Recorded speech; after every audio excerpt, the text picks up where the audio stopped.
அவரை ஆராதிப்பது மிகவும் நல்லது. இந்த காலையிலே ஒரு நல்ல வாய்ப்பை தேவன் நமக்கு தந்திருக்கிறார். தேவனுடைய நாமமே என்றென்றும் மகிமைப்படுவதாக. தொடர்ந்து இந்த ஆகஸ்ட் மாதத்திலேயும் தேவன் நம்மை கீர்த்தியும் புகழ்ச்சியுமாக வைத்து நடத்தக்கூடியவராக இருக்கின்றபடியினாலே கிருபை மிகுந்த தேவனை தொடர்ந்து நாம் பற்றி கொள்வோம். அவர் போதுமானவர், போதுமானவரிலும் மிகவும் அதிகமானவர், நமக்காக யாவையும் செய்து முடிக்கக்கூடியவர். தொடர்ந்து உங்களுக்காக நாங்கள் ஜெபித்துக் கொண்டிருக்கிறோம். தொடர்ந்து உங்களுடைய ஆலோசனைகள், ஜெபங்கள், உங்கள் காரியங்களை நீங்கள் எங்களிடத்தில் நீங்கள் பகிர்ந்து கொள்ளலாம். எங்கள் தொலைபேசி எண்கள் எப்பொழுதும் சுவிட்ச் ஆஃப்ல இல்லை, ஆன்ல தான் இருக்கு. தேவனுடைய பிள்ளைகளாகி நீங்கள் தொடர்பு கொள்ளலாம். தொடர்ந்து உங்களுக்காக நாங்கள் ஜெபித்துக் கொள்கிறோம். தொடர்ந்து தேவன் தேசத்தின் சூழல்கள் எவ்வண்ணமாக நடத்துகிறாரோ அவ்வண்ணமாக மேற்கொண்டு சில முக்கிய அறிவிப்புகளை வருகிற நாட்களிலே உங்களுக்கு நாங்கள் அறிவிக்க விரும்புகின்றோம். கிருபையானது நம்மோடு இருப்பதாக. இப்பொழுதும் நேரடியாக தேவனுடைய வார்த்தைக்கு நேராக நம்முடைய முழு கவனத்தை நாம் செலுத்துவோமாக. இப்பொழுதும் நாம் தேவனுடைய வார்த்தையை தியானிப்பதற்கு ஆதாரமாக 2 கொரிந்தியரின் புஸ்தகம் 9ஆம் அதிகாரம் 8ஆம் வசனத்தை நாம் வாசிக்க கேட்போம்.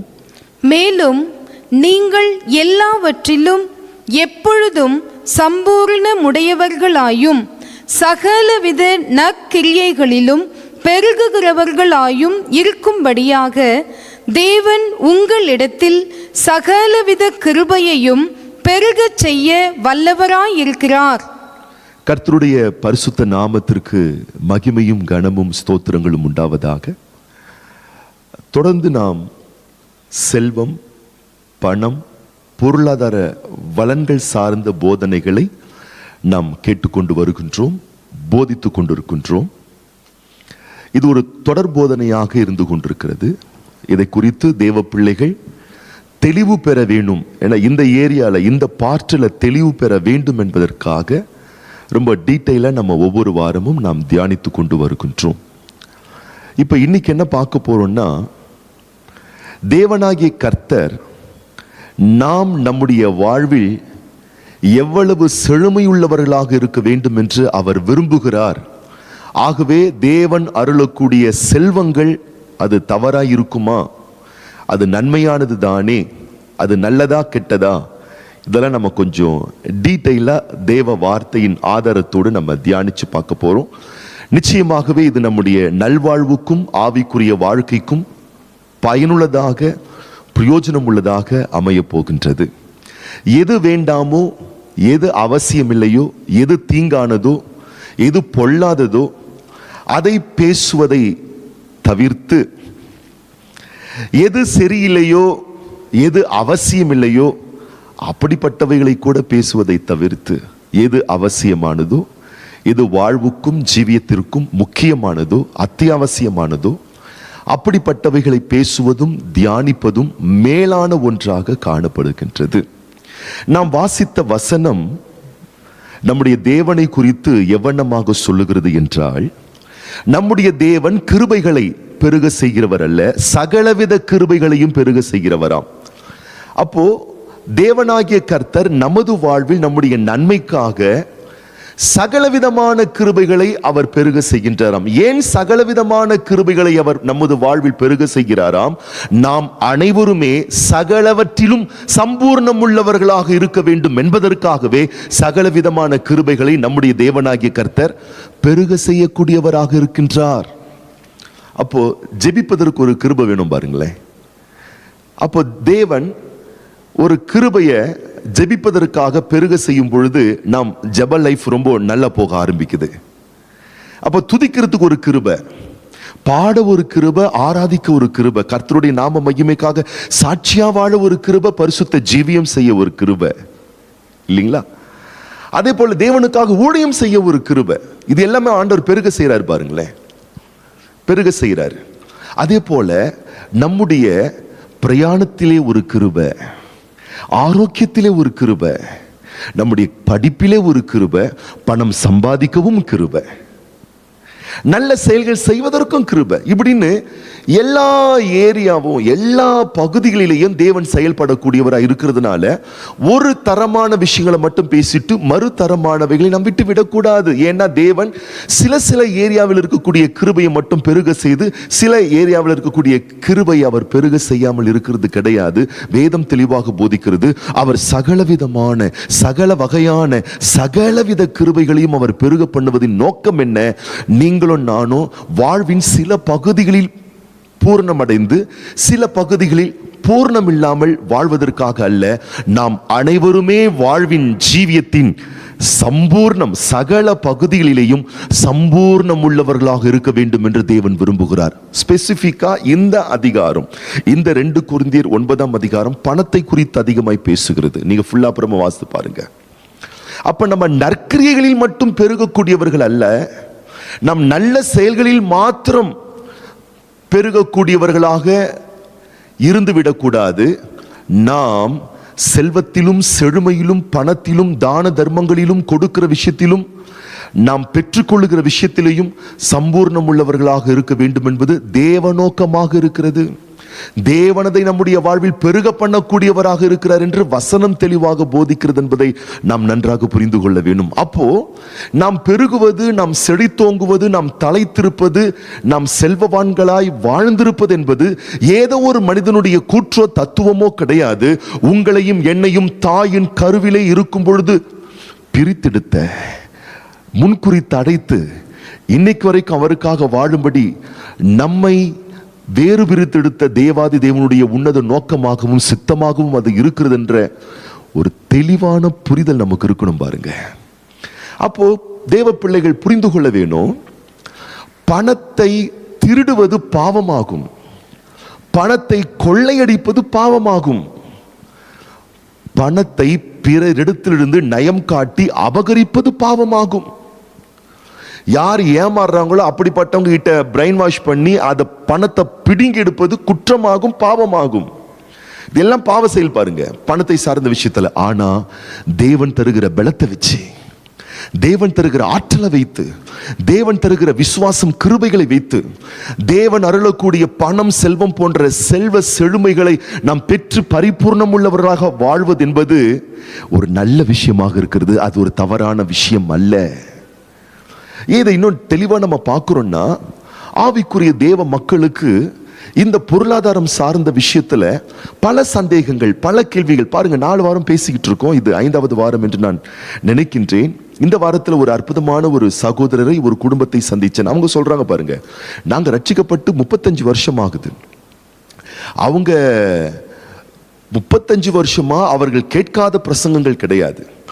அவங்க சொல்றாங்க, என் வாழ்க்கையில பொருளாதாரத்தை குறித்து பல சந்தேகங்கள், பல கேள்விகள் பர்சனலா எனக்குள்ள நிறைய வருஷமா இருந்துச்சு. ஆனா அதுக்கு யாரும் தெளிவான விளக்கங்கள் கொடுக்கல, விடைகள் கொடுக்கல. பல கேள்விகள் என் உள்ளத்துல இருந்துகிட்டே இருந்துச்சு. ஆனா கடந்த 4 வார செய்திகளை நான் கேட்டு ஆச்சரியப்பட்டேன். என்னுடைய பொருளாதார சார்ந்த எல்லா கேள்விகளுக்கும் உங்கள் செய்திகளிலே பதில் இருக்கிறது, வேத வசன ஆதாரத்தோடு அடிப்படையோடு என்று சொல்லி அவர்கள் தெளிவு பெற்றதை குறித்து என்னோடு பகிர்ந்து கொண்டது உண்மையாகவே அது தேவனுக்கு ஒரு பெரிய மகிமையை கொண்டு வரக்கூடிய ஒரு காரியமாக இருந்தது. ஆகவே தேவனுடைய பிள்ளைகள் பரிசுத்தத்திலும் நற்சாட்சியிலும் நற்கிரியைகளிலேயும் நல்வாழ்வுதனிலேயும் யோக்கிய ஜீவியத்திலேயும் சிறந்து விளங்குவது மட்டுமல்ல, செல்வ செழுமைகளிலேயும் பண வளங்களிலேயும் பொருளாதார வளங்கள் பெற்று இந்த மெட்டீரியல் உலகத்துல தேவ நாம மகிமைக்காக பரிபூர்ணமான ஒரு வாழ்க்கை வாழ்ந்திருப்பது என்பது நம்மளை அழைத்த தேவனுடைய உன்னத நோக்கமாக இருக்கிறது. அப்போ வேத புஸ்தகம், கவனிங்கள், வேத புஸ்தகம் செல்வத்துக்கும் பணத்துக்கும் செழுமைக்கும் சாதகமாக பேசுகிறது. இதே வேத புஸ்தகம் செல்வத்துக்கும் பணத்துக்கும் செழுமைக்கும், அந்த செல்வத்தையும் செழுமையையும் பணத்தையும் தவறாக கையாளுகிறவர்கள், தப்பா யூஸ் பண்ணி வீணாய் போகிறவர்களுக்கு எதிராய் பேசுகிறது. வேத புஸ்தகம் பணத்துக்கும் செல்வத்துக்கும் சாதகமாக பேசி அந்த பணத்தையும் செல்வத்தையும் தவறாக உபயோகப்படுத்துகிறவர்களை எதிராக பேசுகிறது. ஆனால் சபை தொன்று தொட்டு பல ஆண்டுகளாக பணத்தையும் செல்வத்தையும் செழுமையையும் வளமையுமே தவறாக பேசிக் கொண்டிருக்கிறது. அப்ப இன்னைக்கு பாருங்க, பகுத்து தேவ மக்கள் ஆராய்ந்து பார்க்க வேணும். இப்படிப்பட்ட விஷயங்களை பகுத்து போதிக்கப்பட வேணும். பகுத்து நிதானித்தறிந்து தேவனுடைய வார்த்தையை கவனித்து கேட்க வேணும். ஏன்னா உங்க வாழ்க்கையில பொருளாதாரம் தப்பு, செல்வ செழுமைகள் ஆவிக்குரிய விஷயம் கிடையாது. பணம் என்பது அது ஒரு கெட்ட விஷயம், அது கெடுத்துரும், அது பக்தி விருத்திக்கு ஏதுவான வாழ்க்கை கிடையாது என்ற இப்படிப்பட்ட போதனைகள் நீங்கள் கேட்டுக்கொண்டே இருப்பீர்களேயானால் உங்க மனசுல செல்வம் பொருளாதாரம் சார்ந்த விஷயத்தை குறித்து தவறான கணிப்புகள், தவறான புரிதல்கள் இருக்கும். அப்போ செல்வ வளன்கள் சார்ந்த விஷயத்துல உங்க ஆத்துமாவில், உங்க மனசுல தவறான புரிதல் இருக்குமேயானால் உங்க ஆத்துமா செல்வத்தை சார்ந்த விஷயத்தில் வளர முடியாது. அப்ப செல்வத்தை சார்ந்த விஷயத்தில் ஆத்துமா வளரலன்னா நீங்கள் எல்லாவற்றிலும் வாழ்ந்து சுகமாய் இருக்க முடியாது. ஏன்னா உங்க ஆத்துமாவினுடைய வளர்ச்சிக்கேற்ற வண்ணமாகத்தான் உங்கள் வாழ்க்கையின் வளர்ச்சி இருக்க போகிறது. ஆத்துமாவினுடைய ரேஷியோ அந்த அளவுக்கு ஏற்றார் போலதான் உங்கள் வாழ்வின் பொருளாதார நிலையிலும் நீங்க வாழ்ந்திருக்க முடியும். அப்ப ஆத்துமாவில், மனசுல, எண்ணத்துல, உள்ளத்துல, உணர்வுல, உணர்ச்சியில, நம்பிக்கைகள்ல இது ஒரு தப்பான இது போல இருக்கு. இது ஒரு ஆவிக்குரிய விஷயம் கிடையாது. இதுக்கும் தேவனுக்கும் சம்பந்தமே இல்லை. இது பேய் சார்ந்த ஒரு விஷயம் போல. இப்படிலாம் சில போதனைகள் நான்லாம் அப்படிலாம் கேட்டு வளர்க்கப்பட்டவன் பாருங்க. பேய் பிசாசுன்னு சொல்லி வளர்க்கப்பட்டிருக்கேன்.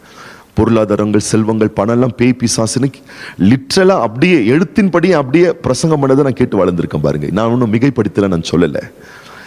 இப்படிப்பட்ட எண்ணங்கள் இருக்கும் பொழுது உங்க ஆத்துமாவில் பொருளாதாரத்துக்கு எதிரான ஒரு எண்ணம் இருக்கும். பொருளாதாரத்திற்கு எதிரான ஒரு எண்ணம் உங்கள் மனதில் இருக்கும் பொழுது பொருளாதார வளர்ச்சி உங்கள் வாழ்வில் இருப்பதற்கு வாய்ப்பே இல்லாமல் போய்விடும். அப்ப இன்னைக்கு இதை தான் நம்ம ரொம்ப தெளிவு பெற்று நாம் ஆராய்ந்து பார்க்க போகின்றோம். ஏனென்றால் தேவன் எப்படிப்பட்டவராக இருக்கின்றார் என்று கேட்டால், நாம் பரிசுத்தத்தில், தேவ பக்தியில், யோக்கியமுள்ள ஒரு வாழ்க்கையில் பெற்று தேவனை சேவிப்பது மட்டுமல்ல, பணமும் செல்வமும் பரிபூர்ணமும் பெற்று தேவனை சேவிக்க வேண்டும் என்று தேவன் விரும்புகிறார். மறுபடியும் சொல்றேன், நாம் தேவ பக்தியோடு, பரிசுத்தத்தோடு, ஒழுக்க நல் நடத்தையோடு தேவனை சேவிப்பதை மட்டும் தேவன் விரும்பாமல், அது வேணும், அது நல்லது, அது அவசியம், அது மட்டும் தேவன் விரும்பாமல், நாம் பண வளன்களோடு, செல்வ செழுமைகளோடு, பரிபூர்ணங்களோடும் எல்லா வளன்கள் பெற்றும் தேவனை சேவிக்க வேண்டும் என்று தேவன் விரும்புகிறார். எத்தனை பேருக்கு இது உங்களுக்கு புரியுது? வாசிக்க கேட்போம்.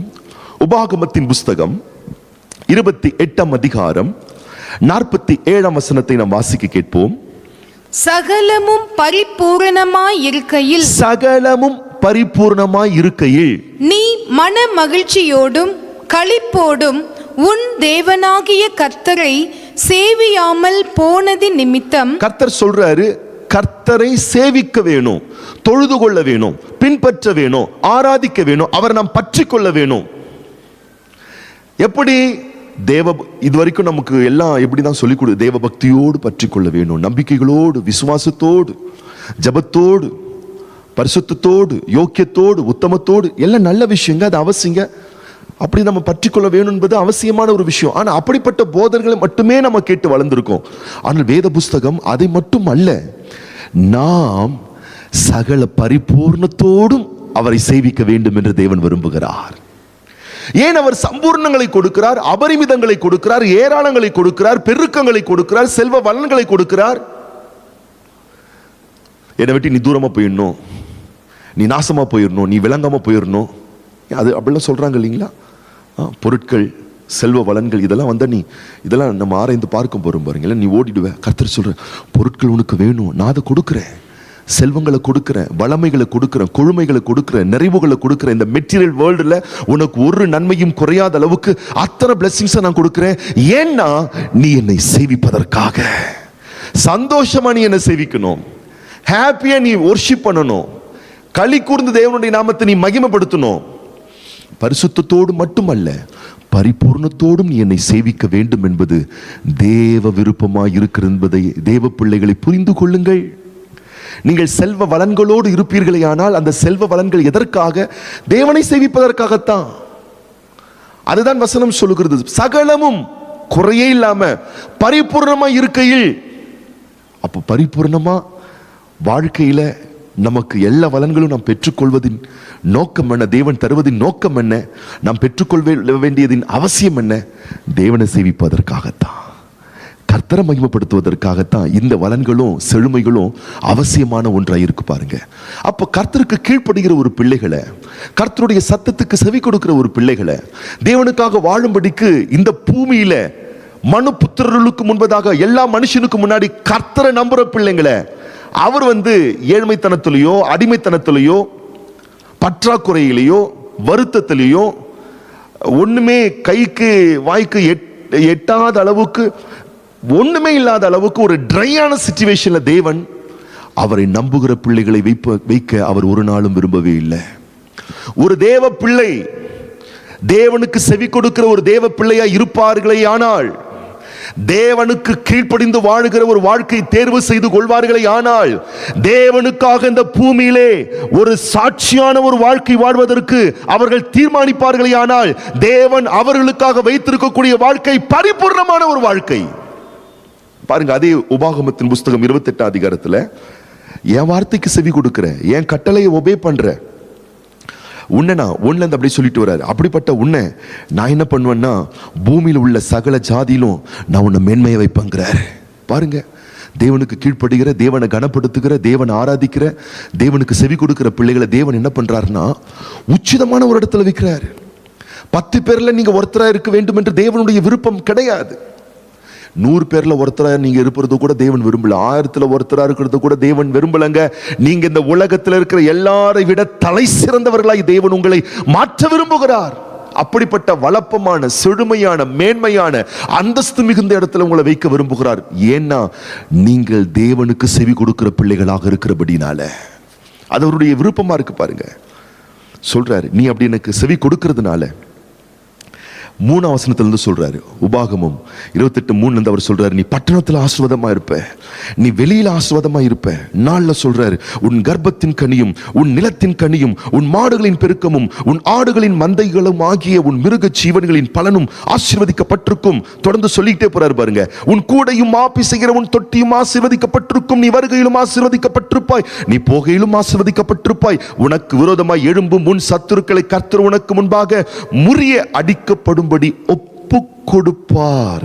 ஒரு வழியாய் உனக்கு எதிராக புறப்பட்டு வருவார்கள், 7 வழியாக உனக்கு முன்பாக ஓடி போவார்கள். கர்த்தர் உன் களஞ்சியங்களிலும் நீ கையிடும் எல்லா வேளையிலும் உனக்கு ஆசீர்வாதம் கட்டளையிடுவார். உன் தேவனாகிய கர்த்தர் உனக்கு கொடுக்கும் தேசத்திலே உன்னை ஆசீர்வதிப்பார். நீ உன் தேவனாகிய கர்த்தரின் கட்டளைகளை கைக்கொண்டு அவர் வழிகளில் நடக்கும் போது கர்த்தர் உனக்கு ஆணையிட்டபடியே உன்னை தமக்கு பரிசுத்த ஜனமாக நிலைப்படுத்துவார். அப்பொழுது கர்த்தருடைய நாமம் உனக்கு தரிக்கப்பட்டது என்று பூமியின் ஜனங்கள் எல்லாம் கண்டு உனக்கு பயப்படுவார்கள். உனக்கு கொடுப்பேன் என்று கர்த்தர் உன் பிதாக்களுக்கு ஆணையிட்ட தேசத்தில் கர்த்தர் உன் கர்ப்பத்தின் கனியிலும் உன் மிருக ஜீவன்களின் பலனிலும் உன் நிலத்தின் கனியிலும் உனக்கு பரிபூர்ண நன்மை உண்டாக கட்டளையிடுவார். ஏற்ற காலத்தில் உன் தேசத்திலே மழை பொழியும். நீ கையிட்டு செய்யும் வேலைகள் எல்லாம் ஆசீர்வதிக்கவும் கர்த்தர் உனக்கு தமது நல்ல பொக்கிஷசாலையாகிய வானத்தை திறப்பார். நீ அநேகம் ஜாதிகளுக்கு கடன் கொடுப்பாய், நீயோ கடன் வாங்காதிருப்பாய். இன்று நான் உனக்கு விதிக்கிற வார்த்தைகள் யாவையும் விட்டு விலகி வேறே தேவர்களை சேவிக்கும்படி நீ வலதுபுறம் இடதுபுறம் சாயாமல் இன்று நான் உனக்கு விதிக்கிற உன் தேவனாகிய கர்த்தரின் கட்டளைகளை கைக்கொள்ளவும் அவைகளின் படி நடக்கவும் அவைகளுக்கு செவி கொடுத்து வந்தால் கர்த்தர் உன்னை வாளாக்காமல் தலையாக்குவார், நீ கீழாகாமல் மேலாவாய். கரங்களை தட்டி ஆண்டவரை மகிமைப்படுத்துங்க பார்க்கலாம் என் அன்பான கர்த்தருடைய பிள்ளைகளே. அப்ப கர்த்தருக்கு கீழ்ப்படுகிற ஒரு பிள்ளையினுடைய வாழ்க்கையில தேவன் என்னத்தை விரும்புறாருங்க? ஆண்டவருடைய சத்தத்துக்கு செவி கொடுக்கிற ஒரு தேவ பிள்ளை, தேவ பக்தியுள்ள வாழ்க்கை வாழக்கூடிய ஒரு தேவ பிள்ளை, தேவனுக்கு பயப்படுகிற, தேவனை கனப்படுத்துகிற ஒரு தேவ பிள்ளை இந்த உலகத்துல எப்படி வாழணும்னு தேவன் விரும்புறார். கொஞ்சம் வார்த்தையை கவனிங்க. அவங்க பக்தியில மட்டும், பரிசுத்தத்துல மட்டும், நடத்தையில ஒரு யோக்கியத்தனத்துல மட்டும் அவங்க வாழ்ந்துட்டா போதுன்னு ஆண்டவர் விரும்புறாரா?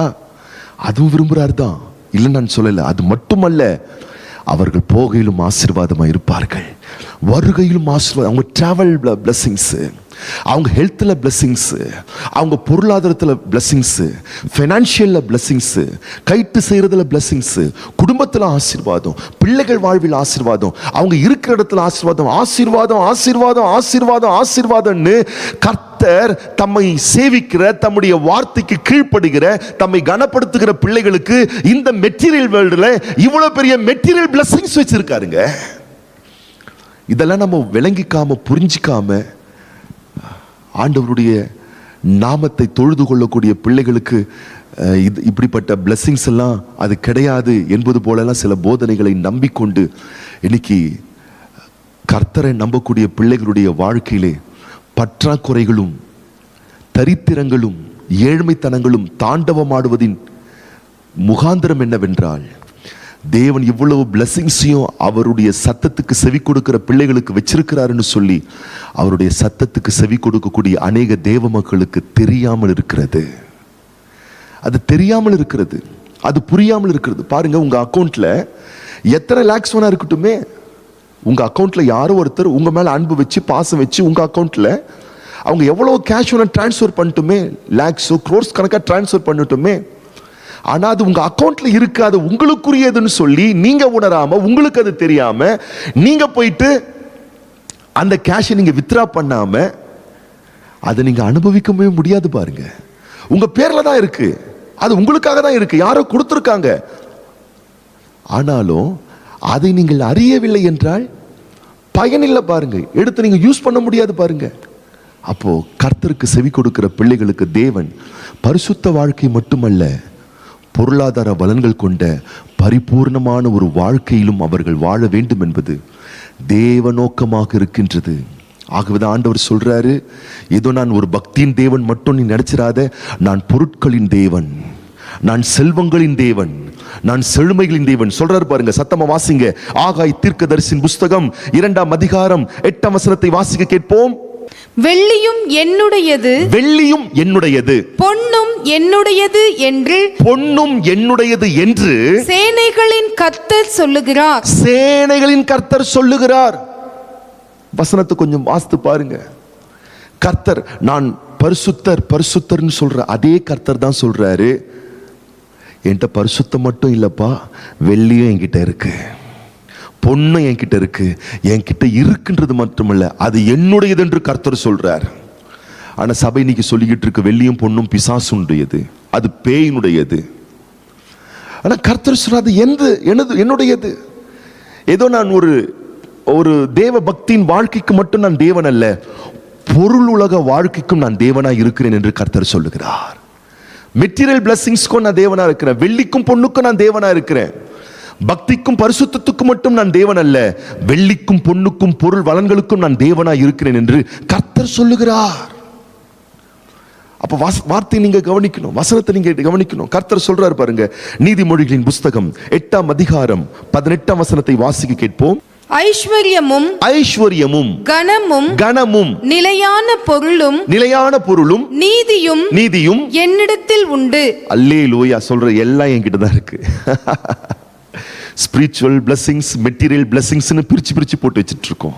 ஆண்டவர் சொல்றாரு, எல்லாமே, எல்லா நன்மையும், பரிசுத்தமும் நல்லது, பரிபூர்ண பணக்கார வளமுள்ள வாழ்க்கையும் நல்லது, எல்லா ஐஸ்வர்யமும் என்னுடைய இது, அது என்கிட்ட இருக்குன்றாரு. அல்லேலூயா. தேவன் கிட்ட எல்லா பொருள் வளங்களும் காணப்படுகிறது. இப்ப பாருங்க, நீதிமொழிகள் 8:20 வாசிங்க. என்னை சிநேகிக்கிறவர்கள் மெய்ப்பொருளை சுதந்தரிக்கும்படிக்கும் அவர்களுடைய களஞ்சியங்களை நான் நிரப்பும்படிக்கும். கர்த்தர் சொல்றாரு, முன்னாடி சொல்றாரு, எல்லா பொருளும் என்கிட்ட இருக்கு. என்கிட்ட இருக்கக்கூடிய பொருளை சொல்றாரு, என்னை நேசிக்கிறவர்கள், என்னை நம்புகிறவர்கள், என்னை சேவிக்கிறவர்கள், என்னை ஆராதிக்கிறவர்கள், என்னை பின்பற்றுகிறவர்களுக்கு கர்த்தர் சொல்றாரு பாருங்க, அந்த பொருளை நான் அவர்கள் பெற்றுக்கொள்ளும்படி, அவர்கள் அனுபவிக்கும்படி, அவர்கள் அதை சுதந்தரித்துக் கொள்ளும்படி அவருடைய களஞ்சியங்களை நான் நிரப்புறேன் கர்த்தர் சொல்றார். களஞ்சியங்களை, குடோன்ஸுகளை, எல்லைகளை, அவருடைய வீட்டின் எல்லைகளை, பேங்க் அக்கௌண்ட்டுகளை, இன்னைக்கு நம்ம அப்படி சொன்னோம், அப்படிதான் சொல்லணும். பேங்க் அக்கௌண்ட்டுங்களை, உங்க ப்ரொவிஷன், உங்கள் மாப்பேசுகிற தொட்டிகளை, களையத்தின் எண்ணெய்களை, உங்களுடைய எல்லா விதமான வியாபாரத்துல நல்ல வளன்களை, குடும்பத்துல நல்ல மெட்டீரியல்ஸ் பிளஸிங்ஸை அழகா சொல்றார். களஞ்சியத்தை நான் நிரப்புறேன். களஞ்சியத்துல என்ன நிரப்ப முடியும் சொல்லுங்க பார்க்கலாம். எல்லா மெட்டீரியல் சார்ந்த பிளஸிங்ஸை குறித்து அவர் பேசுறாரு. அது என்கிட்ட இருக்கு. என்னை நம்புறவங்க, என்னை பின்பற்றுகிறவர்களுக்கு நான் அப்படிப்பட்ட பிளஸிங்ஸை நான் கொடுக்குறேன்னு கர்த்தர் சொல்றாரு. அப்ப கிறிஸ்தவ வாழ்க்கை என்பது பக்தியின் வாழ்க்கை தான். இதோ பக்தியின் வாழ்க்கை மட்டும் என்ற நிலையில் வைத்து விடாதிருங்கள். கர்த்தருடைய பிள்ளைகளுக்கு தேவனாகிய கர்த்தர் கொடுத்திருக்கிற கிறிஸ்தவ வாழ்க்கை என்பது பரிபூர்ணமான ஒரு வாழ்க்கை, பொருள் வளங்கள் சார்ந்த ஒரு வாழ்க்கை. தொடர்ந்து சொல்றாரு பாருங்க. 112ஆம் சங்கீதக்காரன் சொல்லுகிறார். 112ஆம் சங்கீதம் 3ஆம் வசனத்தை நாம் வாசிக்க கேட்போம். ஆஸ்தியும் ஐஸ்வர்யமும் அவன் வீட்டில் இருக்கும், அவனுடைய நீதி என்றைக்கும் நிற்கும். கர்த்தர் சொல்றாரு, ஆஸ்தி, ஐஸ்வர்யம், சொத்து, சோகம், செல்வம், தங்கம், வெள்ளி, பொண்ணு, இப்படி எல்லா பிளஸிங்ஸும் கர்த்தரை சேவிக்கிற நீதிமானுடைய வீட்டில் இருக்கும்னு கர்த்தர் சொல்றாரு. நீங்க தேவனை ஆராதித்து, தேவனை நம்பி, தேவனை மகிமைப்படுத்துறீங்கன்னா, தேவனுடைய பிள்ளையே மதத்தை விட்டு வெளியே வந்து தேவனுடைய மகத்துவமான வார்த்தையை பாருங்கள். வார்த்தை சொல்லுகிறது, நீதிமானுடைய வீட்டில் வேத புஸ்தகம் மட்டும் இருக்கும் என்று அல்ல, நீதிமானுடைய வீட்டில் பரிசுத்த ஜீவியம் மட்டும் இருக்கும் என்று அல்ல, நீதிமானுடைய வீட்டில் குடும்ப ஜெபம் மட்டும் இருக்கும் என்று. இதெல்லாம் நல்லது. குடும்ப ஜெபம், பரிசுத்த ஜீவியம், யோக்கிய வாழ்க்கை, தேவனுடைய பிள்ளைகளுடைய வீட்டில் நல்ல ஒரு சமாதானமான வாழ்க்கை, இது மட்டும் அல்ல. ஒரு நீதிமானுடைய வீட்டில், தேவனை சேவிக்கிற தேவனுடைய பிள்ளையின் வீட்டில் ஆஸ்தியும் ஐஸ்வர்யமும் இருக்குமாம். யோசித்து பாருங்க. கர்த்தர் பாருங்க, அப்படிப்பட்ட ஒரு வளமுள்ள ஒரு வாழ்க்கை தேவன் கொடுக்கிறாராம். அப்படிப்பட்ட ஒரு பிளெஸிங்ஸை தேவன் கொடுக்கிறாராம். தேவன் ஒரு இடத்துல அதுக்கு எதிராக பேசல பாருங்க. ஆண்டவர் பாருங்க தம்முடைய மக்களை அதற்கு அகென்ஸ்டாகவோ அதற்கு எதிராகவோ பேசவே இல்லை. ஆனா வேத புஸ்தகம் எங்கிலும் அதை எடுத்து தவறா யூஸ் பண்றவங்கள தான் வேத புஸ்தகம் கண்டிக்கிறதே தவிர, அந்த செல்வங்கள் எல்லாம் தேவ பிள்ளைகளே நீங்க யூஸ் பண்ணக்கூடாது, அது உங்களுக்கு தகாது, ஆகாது, அதெல்லாம் வேணாம், பரிபூர்ணம்லாம் உங்களுக்கு வேணாம், கொஞ்சமா வச்சுக்கோங்க, கொஞ்சமா, ரொம்ப கொஞ்சமா போதும் போதும். இந்த போதெல்லாம் பேச போறோம் பாருங்க. போதும் போதும் போதும் என்ற மனசு அப்படியே அமுக்கி, உனக்கும் உன் மனைவிக்கும் உன் பிள்ளைக்கு மட்டும் 2 சப்பாத்தி மட்டும் சுட்டி நீ வச்சுக்கோ, கொஞ்சமா வச்சுக்கோ அப்படின்ற ஒரு நிலையிலே நிறைய பேர் இருக்காங்க பாருங்க. நான் சொல்றேன், கர்த்தருடைய பிள்ளைகள் கருணை உள்ளவர்களாக இருக்க வேணும், இரக்கம் உள்ளவர்களாக இருக்க வேண்டும்.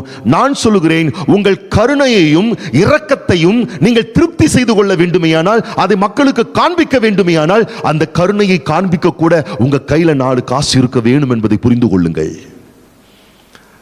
கருணையா படுறேன், அவங்க மேல பரிதாபப்படுறேன், அனுதாபப்படுறேன்னா படுறேன்னு பட்டுட்டு இருக்க வேண்டியதுதான். உங்களால் அவங்களுக்கு ஏதாச்சும் ஒரு நன்மை உண்டாகுமா? உங்களால் அவங்களுக்கு ஒரு நன்மை உண்டாக வேண்டுமேயானால் நீங்கள் கொடுத்துதவி பாருங்கள். அதை விட பெரிதான ஒரு உதவி ஒன்றும் இருந்து விட முடியாது. ஆகவேதான் வேதம் சொல்லுகிறது, தேவனாகிய கர்த்தர், இன்னைக்கு நிறைய வசனங்களை நம்ம தொடர்ந்து நம்ம வாசிக்க போறோம் பாருங்க. எப்படி தேவனுடைய மனதினுடைய எண்ணங்கள் என்ன. மனுஷனை படைச்சாரு, மனுஷனை படைச்ச தேவன் மனுஷனை எப்படி வைக்க வேண்டும் என்று அவர் விரும்பினார், எங்க வைக்க வேண்டும் என்று அவர் விரும்பினார், எப்படிப்பட்ட நிலையில் வைக்க வேண்டும் என்று தேவன் விரும்பினார். இதெல்லாம் கொஞ்சம் ஆராய்ந்து நம்ம கொஞ்சம் இன்னும் தெளிவா நம்ம ஆழமா பார்க்க போறோம் பாருங்க. மனுஷனை வருத்தத்திலையும், வேதனையிலையும், துக்கத்திலையும், துன்பத்திலையும், கஷ்டத்திலையும், ரொம்ப பஞ்சமான ஒரு நிலையிலையும், அவனுக்கு ரொம்ப இருந்தா அவன் கெட்டு போயிடுவான், அவன் அழிஞ்சு போயிடுவான், அவன் என்னை விட்டு தூரமா போயிடுவான். இல்லை, அப்படிலாம் தேவன் வைக்கல. தேவன் மனிதனை முதலாவதாக ஆணும் பெண்ணுமாக படைத்து சிருஷ்டித்து அவர்களை தேவன் பரிபூர்ணமான ஏதேன் தோட்டத்தில் தான் வச்சாரு. வச்சு அவங்கள பிளஸ் பண்றாரு. என்னென்ன பிளஸ் பண்றாரு? ஏன்னா சில பேர் சொல்றாங்க, ஏழ்மையா இருக்கிறது கூட பிளஸிங்ஸ்ங்கன்றாங்க. ஆமா, கஷ்டப்படுறது கூட ஒரு சில ஆசீர்வாதம்னு சொல்றாங்க. சில பேர் இப்படி நம்ப ஆரம்பிச்சிட்டாங்க, நம்ம கஷ்டப்பட்டுட்டு இருக்கோம், அது கூட ஒரு விதத்தில் ஆசீர்வாதம் தான். அது எந்த விதத்தில் ஆசீர்வாதம் எனக்கு ஒண்ணுமே புரியல. ஆனா கர்த்தர், கஷ்டப்படு, நீ தரித்திரத்துல இரு, கையேந்தி பழிச்சுக்கோ, பாடுபடு அப்படின்னு சொல்லி மக்களை தேவன் ஆஸ்வதிக்கல. ஆதியாகமத்தின் புஸ்தகம் 1 அதிகாரம் 28 வசனத்தை நாம் வாசிக்கும் பொழுது, பின்பு தேவன் அவர்களை நோக்கி, நீங்கள் பலுகி பெருகி பூமியை நிரப்பி அதை கீழ்ப்படுத்தி சமுத்திரத்தின் மச்சங்களையும் ஆகாயத்து பறவைகளையும் பூமியின் மேல் நடமாடுகிற சகல ஜீவ ஜந்துக்களையும் ஆண்டு கொள்ளுங்கள் என்று சொல்லி தேவன் அவர்களை ஆசீர்வதித்தார். எப்படி பிளஸ் பண்றார் பாருங்க. மனிதனுக்கு எப்படிப்பட்ட வாழ்க்கை தேவன் கொடுத்தார் என்பதற்கு ஆதியாகமத்தின் புஸ்தகம் 1 அதிகாரமும் 2 அதிகாரமும் ஒரு முன் உதாரண சாட்சியாக இருக்கிறது. எப்படிப்பட்ட வாழ்க்கை கொடுத்தார்? வளமையான, செழுமையான, கொழுமையான, பொன் விளையும் பூமியை கொடுத்தார் இல்லையா? போன வாரம் அதெல்லாம் நம்ம பார்த்தோம். கொடுத்துட்டு நீங்கள் பழுகுங்கள், நீங்கள் பெருகுங்கள், பூமியை நிரப்புங்கள், எல்லாத்தையும் நீங்க கீழ்ப்படுத்துங்க, நீங்க ரூல் பண்ணுங்க, நீங்க ஆளுகை செய்யுங்க. நீங்க ஒரு கிங்க மாதிரி ஆண்டவர் வச்சிருக்காரு பாருங்க. ஒரு மனுஷனை ஒரு பிச்சைக்காரன மாதிரி தெய்வன் வைக்கல. கையேந்தி பிழைக்கிற நிலையில அடிபட்டு, உதப்பட்டு, வருத்தப்பட்டு, வேதனைப்பட்டு, துன்பப்பட்டு, தரித்திரப்பட்டு, கஷ்டப்பட்டு அந்த இடத்துல வைக்கல பாருங்க. இதுதான் இப்போ வாழ்க்கை. மனுஷனா இப்படிதான் இருக்கணும். இப்படிப்பட்ட வாழ்க்கை தான் மனுஷனுக்காக நியமிக்கப்பட்டிருக்கு. அப்படிப்பட்ட ஒரு வாழ்க்கை வைக்காமல் பழுகுங்கள், பெருகுங்கள், நிரப்புங்கள், கீழ்ப்படுத்துங்கள், ஆளுகை செய்யுங்கள், ஆண்டு கொள்ளுங்கள். ஒரு ராஜா மாதிரி வாழ்ப்பாண்டி, ஒரு ராஜா மாதிரி நீ வாழு. ஒரு ராஜா மாதிரி வாழ்ந்துட்டா அந்த ராஜாவுக்கு எல்லாம் அவனுடைய வசத்தில் இருக்கும். அந்த இடத்துல ஆண்டவர் மனுஷனை வச்சாரு பாருங்க. இதுதான் தேவனுடைய இருதயத்தின் விருப்பம் மனிதனை குறித்து. நான் சொல்லுகிறேன், இந்த வார்த்தை கேட்டுக்கொண்டிருக்கிறேன் கர்த்தருடைய பிள்ளையே, உங்களை குறித்து, உங்கள் பிள்ளைகளை குறித்து, உங்கள் வீட்டை குறித்து, உங்கள் குடும்பத்தை குறித்து நீங்கள் உங்கள் வாழ்க்கையிலே தேவ பக்தியுள்ள ஒரு வாழ்க்கை வாழ வேண்டும் என்பதும் தேவனுடைய திட்டம் தான். அதே நேரத்தில் செல்வ வளம் உள்ள பணக்கார செல்வந்தர்களை போல வாழக்கூடிய வாழ்க்கை நீங்கள் வாழ வேண்டும் என்பதும் தேவனுடைய திட்டம் தான் என்பதை தயவு செய்து புரிந்து கொள்ளுங்கள். அது உங்களுக்கு விளங்கணும், அது உங்களுக்கு புரியணும், இதை நீங்க ஆராயணும், நலமானதை நீங்க அக்செப்ட் பண்ணணும். அப்படிப்பட்ட தரமான நம்பிக்கைகள் உங்களுக்கு மனதில் வந்தாதான் உங்க வாழ்க்கையின் வெளிப்புற லைஃப்ல செல்வ செழுமையுள்ள வாழ்க்கை நீங்க பார்க்க முடியும். அன்பானவர்களே, இந்த செய்தி நான் பேசி கொண்டிருந்த நாளிலே அநேகர் என்னோடு இந்த செய்தியை குறித்தெல்லாம் பல கருத்துக்களை அல்லது பல கேள்விகளை, பல சந்தேகங்களை இடத்திலே கேட்க ஆரம்பித்தார்கள். அதில் ஒருத்தர் இப்படி சொன்னார், பல விஷயங்கள் சொல்லிக்கிட்டு இருக்கீங்க, ஆனால் அந்த செல்வமும் பொருளாதாரமும் உடனே வரா மாதிரி ஏதாச்சும் ஒரு டிப்ஸ் சொல்லுங்க அப்படின்னாரு. நான் சொன்னேன், இது டிப்ஸ் சொல்றதுக்கு ஒன்று, இது ஒன்றும் ஃபைனான்சியல் பொருளாதார நிபுணர்கள் சொல்லிக் கொடுக்கக்கூடிய பிஸ்னஸ் ட்ரிக்ஸ் சொல்லிக் கொடுக்குற ஒரு விஷயம் கிடையாதுங்க. இது உங்க மனதை மாற்றுகிற ஒரு விஷயம். ஏன்னா பணம் என்பது மனம் சார்ந்த ஒரு விஷயம்.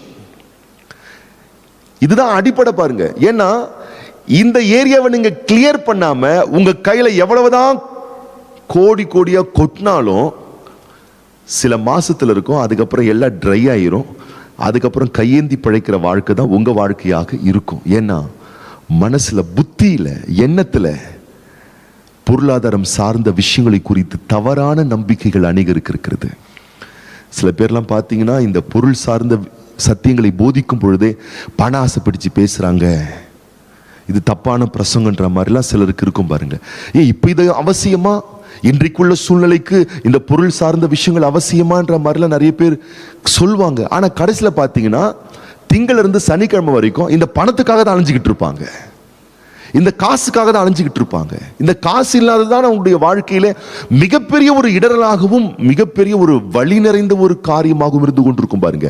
ஆனா கர்த்தர் என்ன பண்றாரு?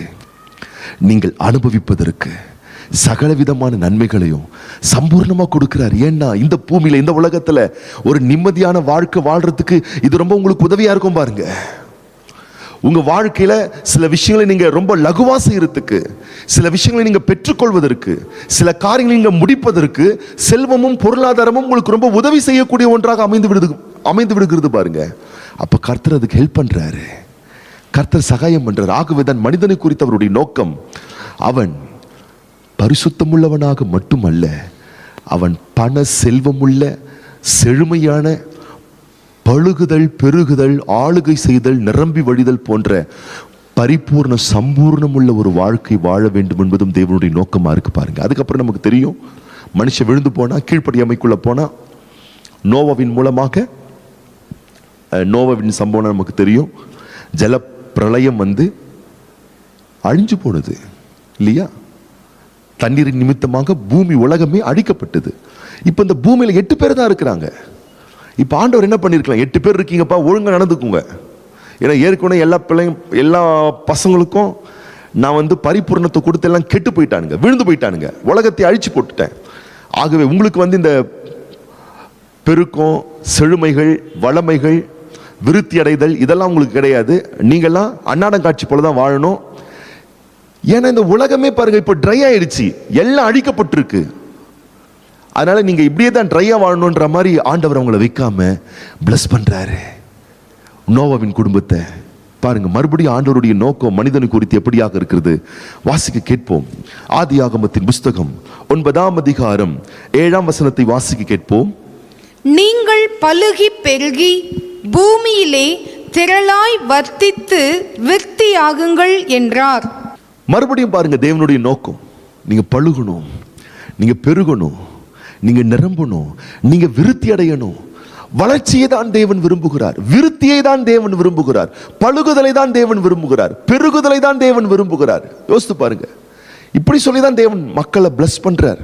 அப்புறம் நோவாவுக்கு அப்புறம் அப்படி நீங்க தொடர்ந்து வாசித்தீங்கன்னா ஆபிரகாம் எடுத்துக்கொள்ளுங்க, ஈசாக் எடுத்துக்கொள்ளுங்க, யாக்கோப் எடுத்துக்கொள்ளுங்க, யோசேப் எடுத்துக்கொள்ளுங்க. எல்லாருடைய லைஃப்ல வெல்த்தை கொட்டி குவிக்கிறாருங்க ஆண்டவர். ஆசீர்வாதத்தின் மேல ஆசீர்வாதம், ஆசீர்வாதத்தின் மேல ஆசீர்வாதம். எண்ணிக்கடங்காத ரகத்துல நீங்க ஆதியாகமத்தின் புஸ்தகத்தை மட்டும் நீங்க வாசித்து பாருங்க. அது ஆதியாகமம் அல்ல, அது ஆசீர்வாத ஆகமம். ஃபுல்லாவே பிளஸிங்ஸ் தான். எதை காண்பிக்கிறது? தேவனுடைய இருதயத்தை எது காண்பிக்கிறது? தேவனை தொழுது கொள்ளுகிறவருடைய வாழ்க்கையிலே தேவன் எப்படிப்பட்ட தரமான பழுகுதலையும் பெருகுதலையும் செல்வங்களையும் செழுமைகளையும் தேவன் கொடுக்கிறார் என்பதை காண்பிக்கிறது பாருங்க. அதான் வேத புஸ்தகம். வேதம் அதை தான் சொல்லுகிறது. அப்படி தொடர்ந்து நம்ம வாசிச்சே போலாம் பாருங்க. தேவன் தொடர்ந்து அவருடைய நோக்கம், அவருடைய பிளான், அவருடைய திட்டம் மனிதனை குறித்து எப்படிப்பட்டதாக இருக்கிறது? செல்வ வளமுள்ள ஒரு வாழ்க்கை வாழ்வதை மனிதனை குறித்த தேவனுடைய நோக்கமாகவும் திட்டமாகவும் இருந்து கொண்டிருக்கிறது.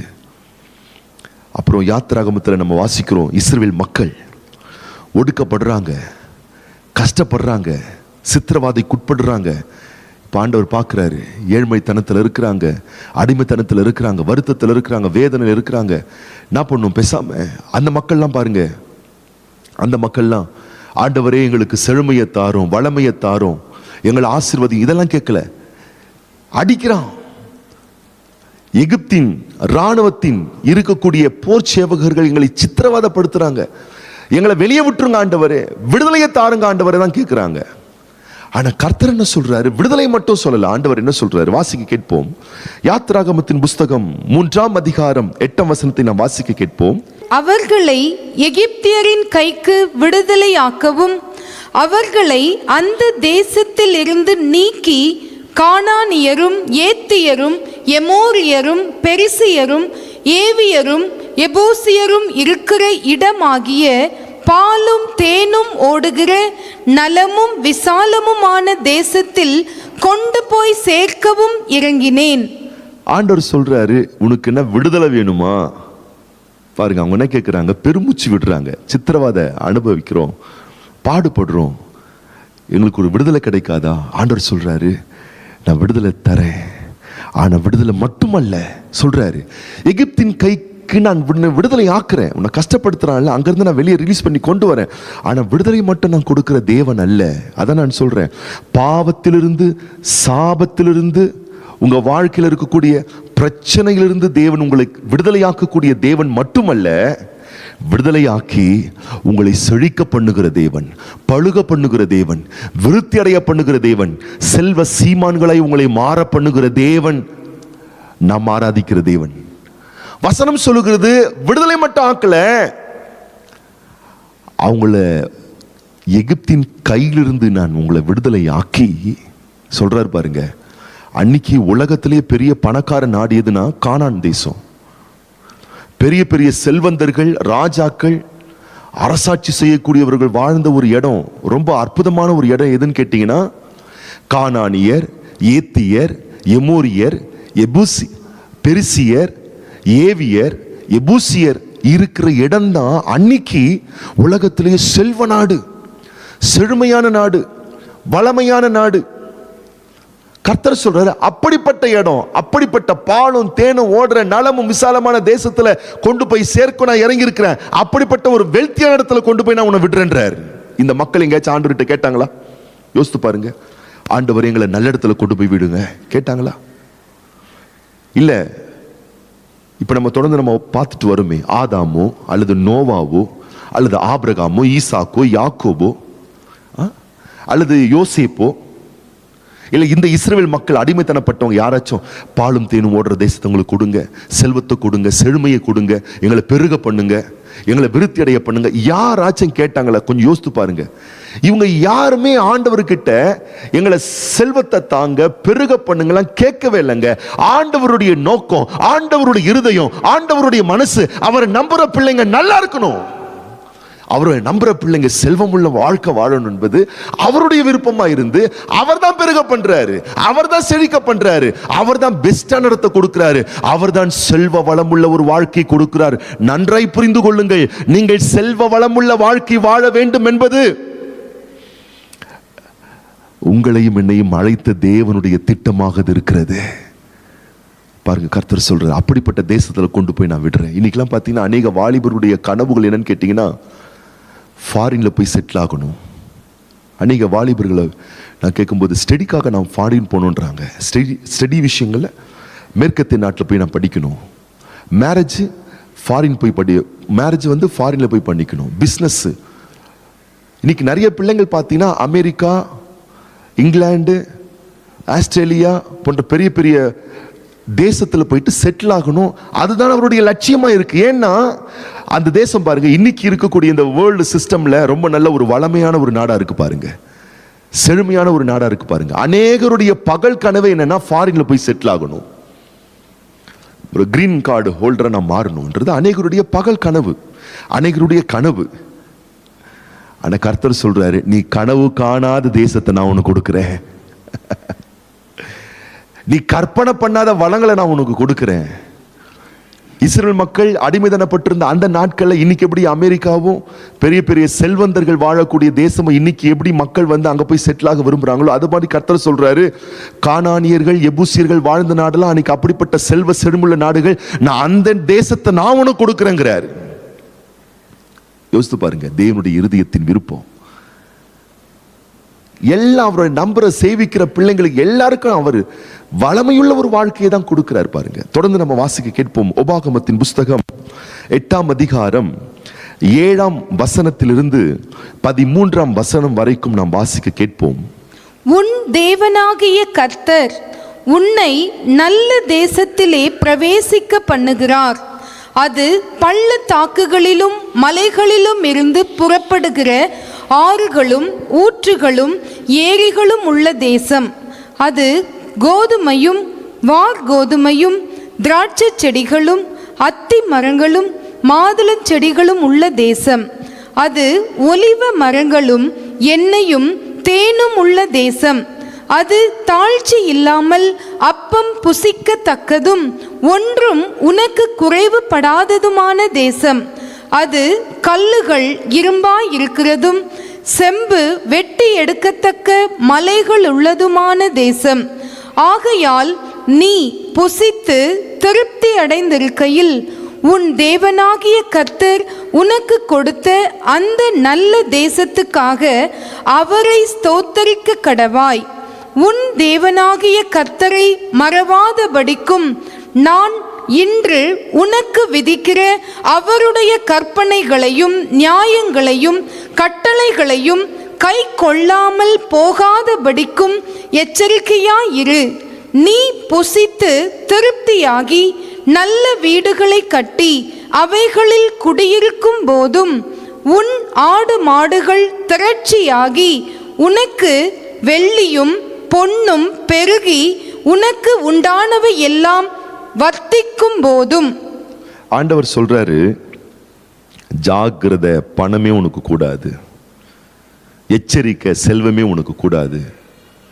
நான் கண்டனம் பண்றேன் அப்படிலாம் அவர் சொல்லலை. அவர் என்ன சொல்றாரு, நீ நல்ல வசதியான வீடு கட்டணும், நீ செல்வ வளமுள்ள ஒரு வாழ்க்கை வாழணும்.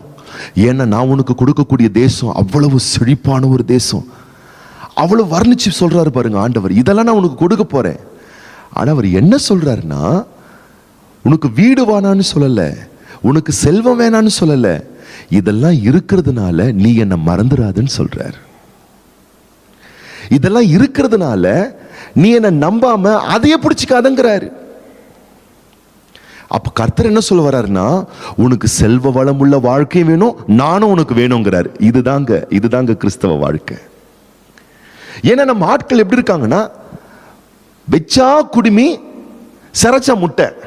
சில பேர்லாம் பார்த்தீங்கன்னா அப்படியே தேவ பக்தியா, அப்படியே சாமியாரா, அப்படியே எல்லாத்தையும் உலகத்தையே அப்படியே எல்லாத்தையும் மறந்துட்டு பக்கத்தில் இருக்கும் கூட ஸ்தோத்திரம் பண்ணாம அப்படியே நானும் கர்த்தரும் நானும் இயேசுவும் அப்படின்னு சொல்லிட்டு சாமியார் மாதிரியே வாழ்வாங்க.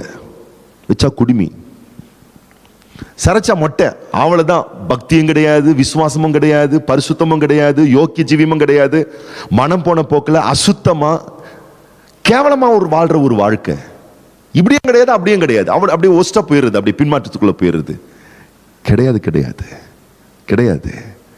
கர்த்தர் சொல்றாரு, உனக்கு நல்ல வசதியான வீடு உனக்கு வேணும், செல்வங்கள் வேணும், செழுமைகள் வேணும், ஆஸ்திகள் வேணும், ஐஸ்வர்யங்கள் வேணும். நான் அதை உனக்கு கொடுக்குறேன், அதை வச்சுக்கோ, அது உன் கூட இருக்கட்டும். அதே நேரத்தில் என்ன மறந்துடாத. சில நேரத்தில் பாருங்க, நம்ம பிள்ளைங்களுக்கு வாகனங்கள்லாம் வாங்கி கொடுப்போம், சில பொருட்களை வாங்கி கொடுப்போம். பாருங்க, பிள்ளைங்க கேட்குறாங்க, காலேஜுக்கு போறாங்க, பையன் போறான், பஸ்ல போறான், வசதி இல்லை அவனுக்கு, பைக் இருந்தால் ரொம்ப வசதியா இருக்கும், பைக் எடுத்து கொடுக்குறோம்.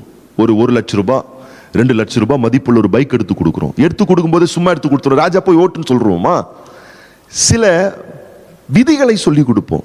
தம்பி, பைக்குன்னு பைக்கே பிடிச்சிக்காத, படிப்பையும் கொஞ்சம் பிடிச்சிக்கோ, படிப்பும் முக்கியம்.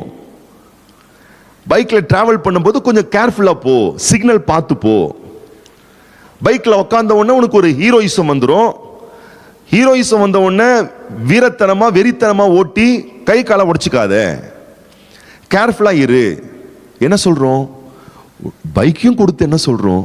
உனக்கு பைக்கும் வேணும், பாதுகாப்பும் வேணும், உனக்கு பைக்கும் வேணும், படிப்பும் வேணும், உனக்கு பைக்கும் வேணும், பரிபூர்ணமான ஆசீர்வாதம் வேணும், அதே நேரத்தில் பக்குவமான வாழ்க்கை முறையும் வேணும்ன்றோம். எத்தனை பேருக்குங்க புரியுதுங்க? இதுதாங்க கர்த்தரும் சொல்லி கொடுக்குறாருங்க.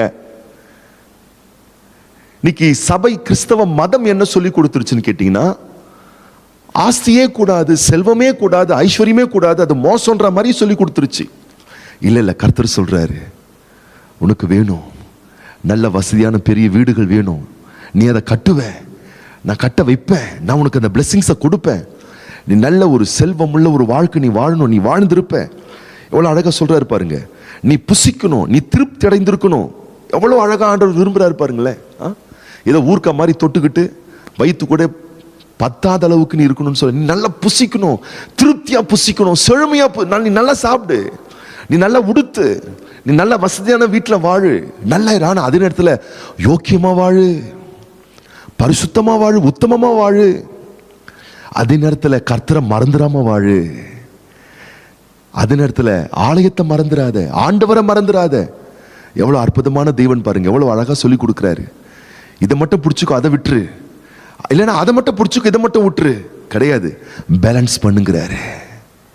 பேலன்ஸ் பண்ணு, அதுவும் வேணும் உனக்கு, இதுவும் வேணும். இதுதான் வாழ்க்கை, இதுதான் வாழ்க்கை. அப்ப அற்புதமான காரியத்தை ஆண்டவர் சொல்லி கொடுக்குறாரு பாருங்க. அப்ப ஆண்டவர் செல்வம் தப்பு, அது உனக்கு கூடாது, ஜாக்கிரதை, அதெல்லாம் வேண்டாம், அதெல்லாம் வச்சுக்காத, அதெல்லாம் தேவையில்லை அப்படிலாம் சொல்லவே இல்லை பாருங்க. ஒரு இடத்துல தேவன் சொல்லல. அதை நான் மறுபடியும் சொல்லுகிறேன். தேவன் செல்வத்துக்கும் பணத்துக்கும் சாதகமாக பேசுகிறார், அந்த செல்வத்தையும் பணத்தையும் தவறாக உபயோகப்படுத்துகிறவர்களுக்கு எதிராக பேசுகிறார். ஆனால் சபை செல்வத்தையும் பணத்தையுமே தவறானதாக எதிராக பேசிக் கொண்டிருக்கிறது.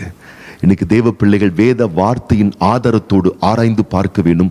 செல்வமும் வளங்களும் அது நல்லதா கெட்டதான்னு ஆராய்ந்து பார்த்த ஒரு ரிசல்ட் கிடைக்கும், வார்த்தையின்படி ஒரு ரிசல்ட் கிடைக்கும். அது நல்லது, அது உங்களுக்கு உதவி செய்யுது. அப்படிப்பட்ட செல்வ வளமுள்ள ஒரு வாழ்க்கையை ஆண்டவர் நீங்கள் வாழ வேண்டும் என்று ஆண்டவர் விருப்பமுடையவராக இருக்கிறார் பாருங்க. அதை தான் தொடர்ந்து சொல்லிக்கிட்டே இருக்கிறார். நீங்கள் பழுக வேண்டும் என்பதும் பெருக வேண்டும் என்பதும் மனித குலத்தை குறித்த, மனிதனை குறித்த, தேவன் தம்முடைய பிள்ளைகளை குறித்து அவருக்கு மனதில் இருக்கக்கூடிய நல்ல ஒரு தரமான விருப்பமாக அது இருக்கிறது. உபாகமத்தின் புஸ்தகம் 1ஆம் அதிகாரம் 10ஆம் வசனத்தை நாம் வாசிக்கும் பொழுது, உபாகமம் 1:10 வாசிங்கள். உங்கள் தேவனாகிய கர்த்தர் உங்களை பெருக பண்ணினார். இதோ இந்நாளில் நீங்கள் வானத்து நட்சத்திரங்களைப் போல திரளாய் இருக்கிறீர்கள். கர்த்தர் சொல்றாரு, நீங்க எப்படி இருக்கீங்கன்னா, மோசையின் மூலமா சொல்றாரு. இஸ்ரவேல் மக்கள் பார்க்கிறாரு, இஸ்ரவேல் மக்கள்லாம் நல்லா செழுமையானவர்களாக, கொழுமையானவர்களாக, விருத்தி அடைந்தவர்களாக, பழுகி பெருகி திரட்சியா இருக்கிறாங்க பாருங்க. அதுதான் சொல்றாரு, உங்கள் தேவனாகிய கர்த்தர் உங்களை பெருக பண்ணினார். நீங்க ரொம்ப நல்லா இருக்கீங்க, நீங்க ரொம்ப பெருகி இருக்கீங்க, நீங்க ஒரு நல்ல நிலையில நீங்க இருக்கீங்க. இந்த நாள்ல வானத்து நட்சத்திரத்தை போல திரளா இருக்கீங்க, திரட்சியா இருக்கீங்க, பவர்ஃபுல்லா இருக்கீங்க சொல்லிட்டு போதும்னு சொல்லல. கவனிங்க, நல்லாயிட்டீங்கப்பா, திரளாயிட்டீங்கப்பா, இதோட அடக்கி வாசிங்கப்பா, இதோட நிறுத்திக்கங்கப்பா, இதுக்கு மேல ஒரு வளர்ச்சியும் தேவையில்லைப்பான்னு சொல்லல. இப்ப நல்லதா இருக்கீங்க, இப்ப பெருக்கமா தான் இருக்கீங்க, இப்ப திரட்சியா தான் இருக்கீங்க. ஆனா கர்த்தர் சொல்றாரு, இது போதாது. என்னது இது போதாது? அடுத்த வசனம் வாசிங்க. நீங்கள் இப்பொழுது இருக்கிறதை பார்க்கிலும் 1000 மடங்கு அதிகமாகும்படி உங்கள் பிதாக்களின் தேவனாகிய கர்த்தர் உங்களுக்கு சொல்லியபடியே உங்களை ஆசீர்வதிப்பாராக. கர்த்தர் சொல்றாரு, இப்ப நல்லதா இருக்கீங்க, ஆனா போதாது. இன்னும் நீங்க இப்ப இருக்கிறத விட 1000 மடங்கு நீங்க நல்லாகணும். இப்ப நீங்க பெருகி இருக்கீங்க, ஓகே, பர்ஃபெக்டா இருக்கு. ஆனா இது போதாது. இப்ப இருக்கிறத விட 1000 மடங்கு நீங்க அதிகமாகணும். அப்ப பாருங்க, இது மாதிரி எத்தனை உதாரணங்கள் தொடர்ந்து உங்களுக்கு வாசித்து கொண்டே இருக்க முடியும். பல இடங்கள் எல்லாம் நீங்க பார்த்தீங்கன்னா, தீர்க்கதரிசிகள், தீர்க்கதரிசன ஆகமத்தில் நிருபங்கள் எல்லாம் ஐஸ்வர்யவான்களை எச்சரித்து பேசுது. சில இடத்துல ஐஸ்வர்யத்தையே எச்சரித்து பேசுற மாதிரிலாம் இருக்கு. ஏன்னா அதை மிஸ்யூஸ் பண்றாங்க, அதை கெட்ட விஷயத்துக்காக யூஸ் பண்றாங்க. அதை வைத்துக்கொண்டு நீதியை செய்யாமல், அதை வைத்துக்கொண்டு மற்றவர்களுக்கு உதவி செய்யாமல், அதை வைத்துக்கொண்டு தேசத்தின் நலனுக்காக, சபையின் நலனுக்காக, மக்களின் நலனுக்காக அதை பயன்படுத்தாம கரப்ஷன் ஆக்குறாங்க. அவர்களுக்கு விரோதமாக தான் அது பேசப்பட்டிருக்கிறது. ஆனால் சபை என்ன சொல்லிடுச்சுன்னா, மொத்தமே கரப்ஷன் சொல்லிருச்சு. பொதுவாக நீங்க பார்த்தீங்கன்னா, நல்ல நோட்டு வரும்பொழுதே கள்ள நோட்டுன்னு ஒன்று இருக்கு பாருங்க. நமக்கு தெரியும் கள்ள நோட்டுன்னு ஒன்று இருக்கு. ஏன் கள்ள நோட்டுன்னு ஒன்று இருக்கு? நல்ல நோட்டுன்னு ஒன்று இருக்கிறதுனால தான் கள்ள நோட்டுன்னு ஒன்று இருக்கு. அப்ப கள்ள நோட்டு புழக்கத்தில் இருக்கிறத நீங்க கேள்விப்பட்டதுனால எல்லாமே கள்ள நோட்டு நீங்க சொல்லிடக்கூடாது. எல்லாமே கள்ள நோட்டா? கள்ள நோட்டு அதுக்காக இல்லவே இல்லை நீங்க சொல்ல முடியுமா? இருக்கு, கண்டுபிடிக்கிறாங்களே. கள்ள நோட்டு இருக்கு, புழக்கத்தில் இருக்கு, கலந்துகிட்டு இருக்கு. அது சில பேர் கண்டுபிடிச்சு எடுக்கிறாங்க பாருங்க, நிபுணர்கள்லாம் கண்டுபிடிச்சு எடுக்கிறாங்க பாருங்க கள்ள நோட்டை. கள்ள நோட்டு சிலது இருக்கிறபடினாலே எல்லாமே கள்ள நோட்டு நீங்க சொல்லிட முடியுமா? கிடையாது. அப்ப அப்படி பகுத்து பார்க்கணும் பாருங்க. அதுக்கு தான் இப்ப பாத்தீங்கன்னா டிடெக்டர் மிஷின்லாம் வந்திருக்கு பாருங்க. சில இடத்துல நீங்க ரூபா நோட்டு கொண்டு போய் கொடுக்கும்போது 500 ரூபாய் நோட்டு, 2000 rupees நோட்டில் நீங்க கொடுத்தீங்கன்னா அந்த லைட்ல வச்சு பார்க்குறாங்க, இது கள்ள நோட்டா நல்ல நோட்டான்னு. அது மாதிரி தான் அங்கே தேவனுடைய வார்த்தை, வேத புஸ்தகம். வேத புஸ்தகம் நான் இங்க பேசும்பொழுது செல்வம் நல்லது, பணம் நல்லது, செழுமை நல்லது நான் பேசலாம். நீங்க ஒருவேளை வேற ஒரு தேவ தாசருடைய பிரசங்கத்தை கேட்கும்போது அவர் சொல்லலாம், அது பிசாசுடைய உபதேசம், அது தப்பு, அது உங்களுக்கு கெடுத்துரும் அவர் சொல்லலாம். நான் என்ன சொல்ல வரேன்னா, எது நல்ல பிரசங்கம்னு சொல்லிட்டு வார்த்தையை வச்சு ஆராய்ந்து பாருங்கன்னு சொல்றேன். நான் சொல்லுகிறபடினால் நீங்கள் அப்படியே ஆமோதித்து ஏற்றுக்கொள்ள வேண்டிய அவசியங்கள் கிடையாது. இல்லை, யாரு சொன்னாலும் எல்லாத்துக்கும் நீங்க ஆமாந்தாளம் போட வேண்டிய அவசியமே கிடையாது. கர்த்தர் சொல்லி இருக்கிறாரா, வார்த்தை சொல்லுகிறதா, இது சரியானது தானா? இங்க இவங்க சொல்லி வச்சிருக்காங்க, எதற்காக சொல்லி வச்சிருக்காங்க, இந்த அதிகாரம் எதை பற்றி போதிக்கிறது, இதனுடைய பின்னணி என்ன, இதை கொஞ்சம் ஆராய்ந்து பாருங்களேன். அதை ஆராய்ந்தாலே உங்களுக்கு புரிஞ்சிடும் இது நல்ல நோட்டா கள்ள நோட்டான்னு. வேத வார்த்தை வைத்து பகுத்து பாருங்கள். கர்த்தருடைய பிள்ளைகளை பகுத்து பார்த்து நலமானதை பிடித்து இந்த தேசத்திலே தேவ நோக்கத்தை நீங்கள் நிறைவேற்ற வேண்டுமே. ஆனால் உங்களுக்கு செல்வ வளமுள்ள வாழ்க்கை அவசியமானது என்பதை புரிந்து கொள்ளுங்கள். பாருங்க, இப்ப நல்லதா இருக்கீங்க, ஆனா போதாது. இப்ப இருக்கிறத விட 1000 மடங்கு பெட்டராகணும்னு கர்த்தர் சொல்றாரு. சொல்லிட்டு என்ன பண்றாருன்னு கேட்டீங்கன்னா, இது மாதிரி நிறைய பழைய ஏற்பாடு ஆதாம்ல இருந்து அப்படியே தொடர்ந்து நம்ம பார்த்துட்டு வரோம் பாருங்க.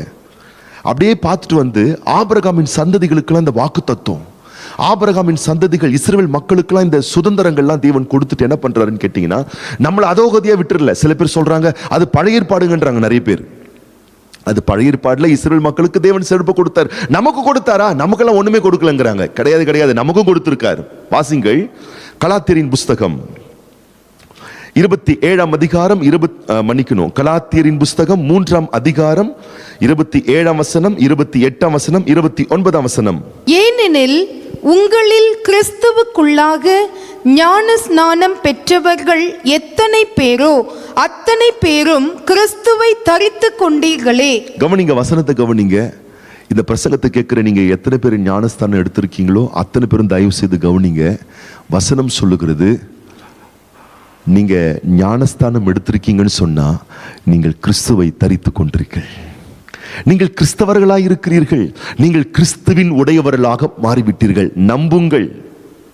அப்படி நீங்க கிறிஸ்தவர்களாக மாறிவிட்டபடியினால், அடுத்த வசனம், யூதன் என்றும் கிரேக்கன் என்றும் இல்லை, அடிமை என்றும் சுயாதீனன் என்றும் இல்லை, ஆணென்றும் பெண்ணென்றும் இல்லை, நீங்கள் எல்லாரும் கிறிஸ்து இயேசுவுக்குள் ஒன்றாய் இருக்கிறீர்கள். அப்போ நீங்க இயேசு கிறிஸ்துவை ஏற்றுக்கொண்டு ஞானஸ்தானம் எடுத்து திருமுழுக்கு பெற்று கிறிஸ்துவை தரித்து கொண்டீர்களே, ஆனால் யூதன் என்று கிரேக்கன் என்று வித்தியாசங்கள் கிடையாது.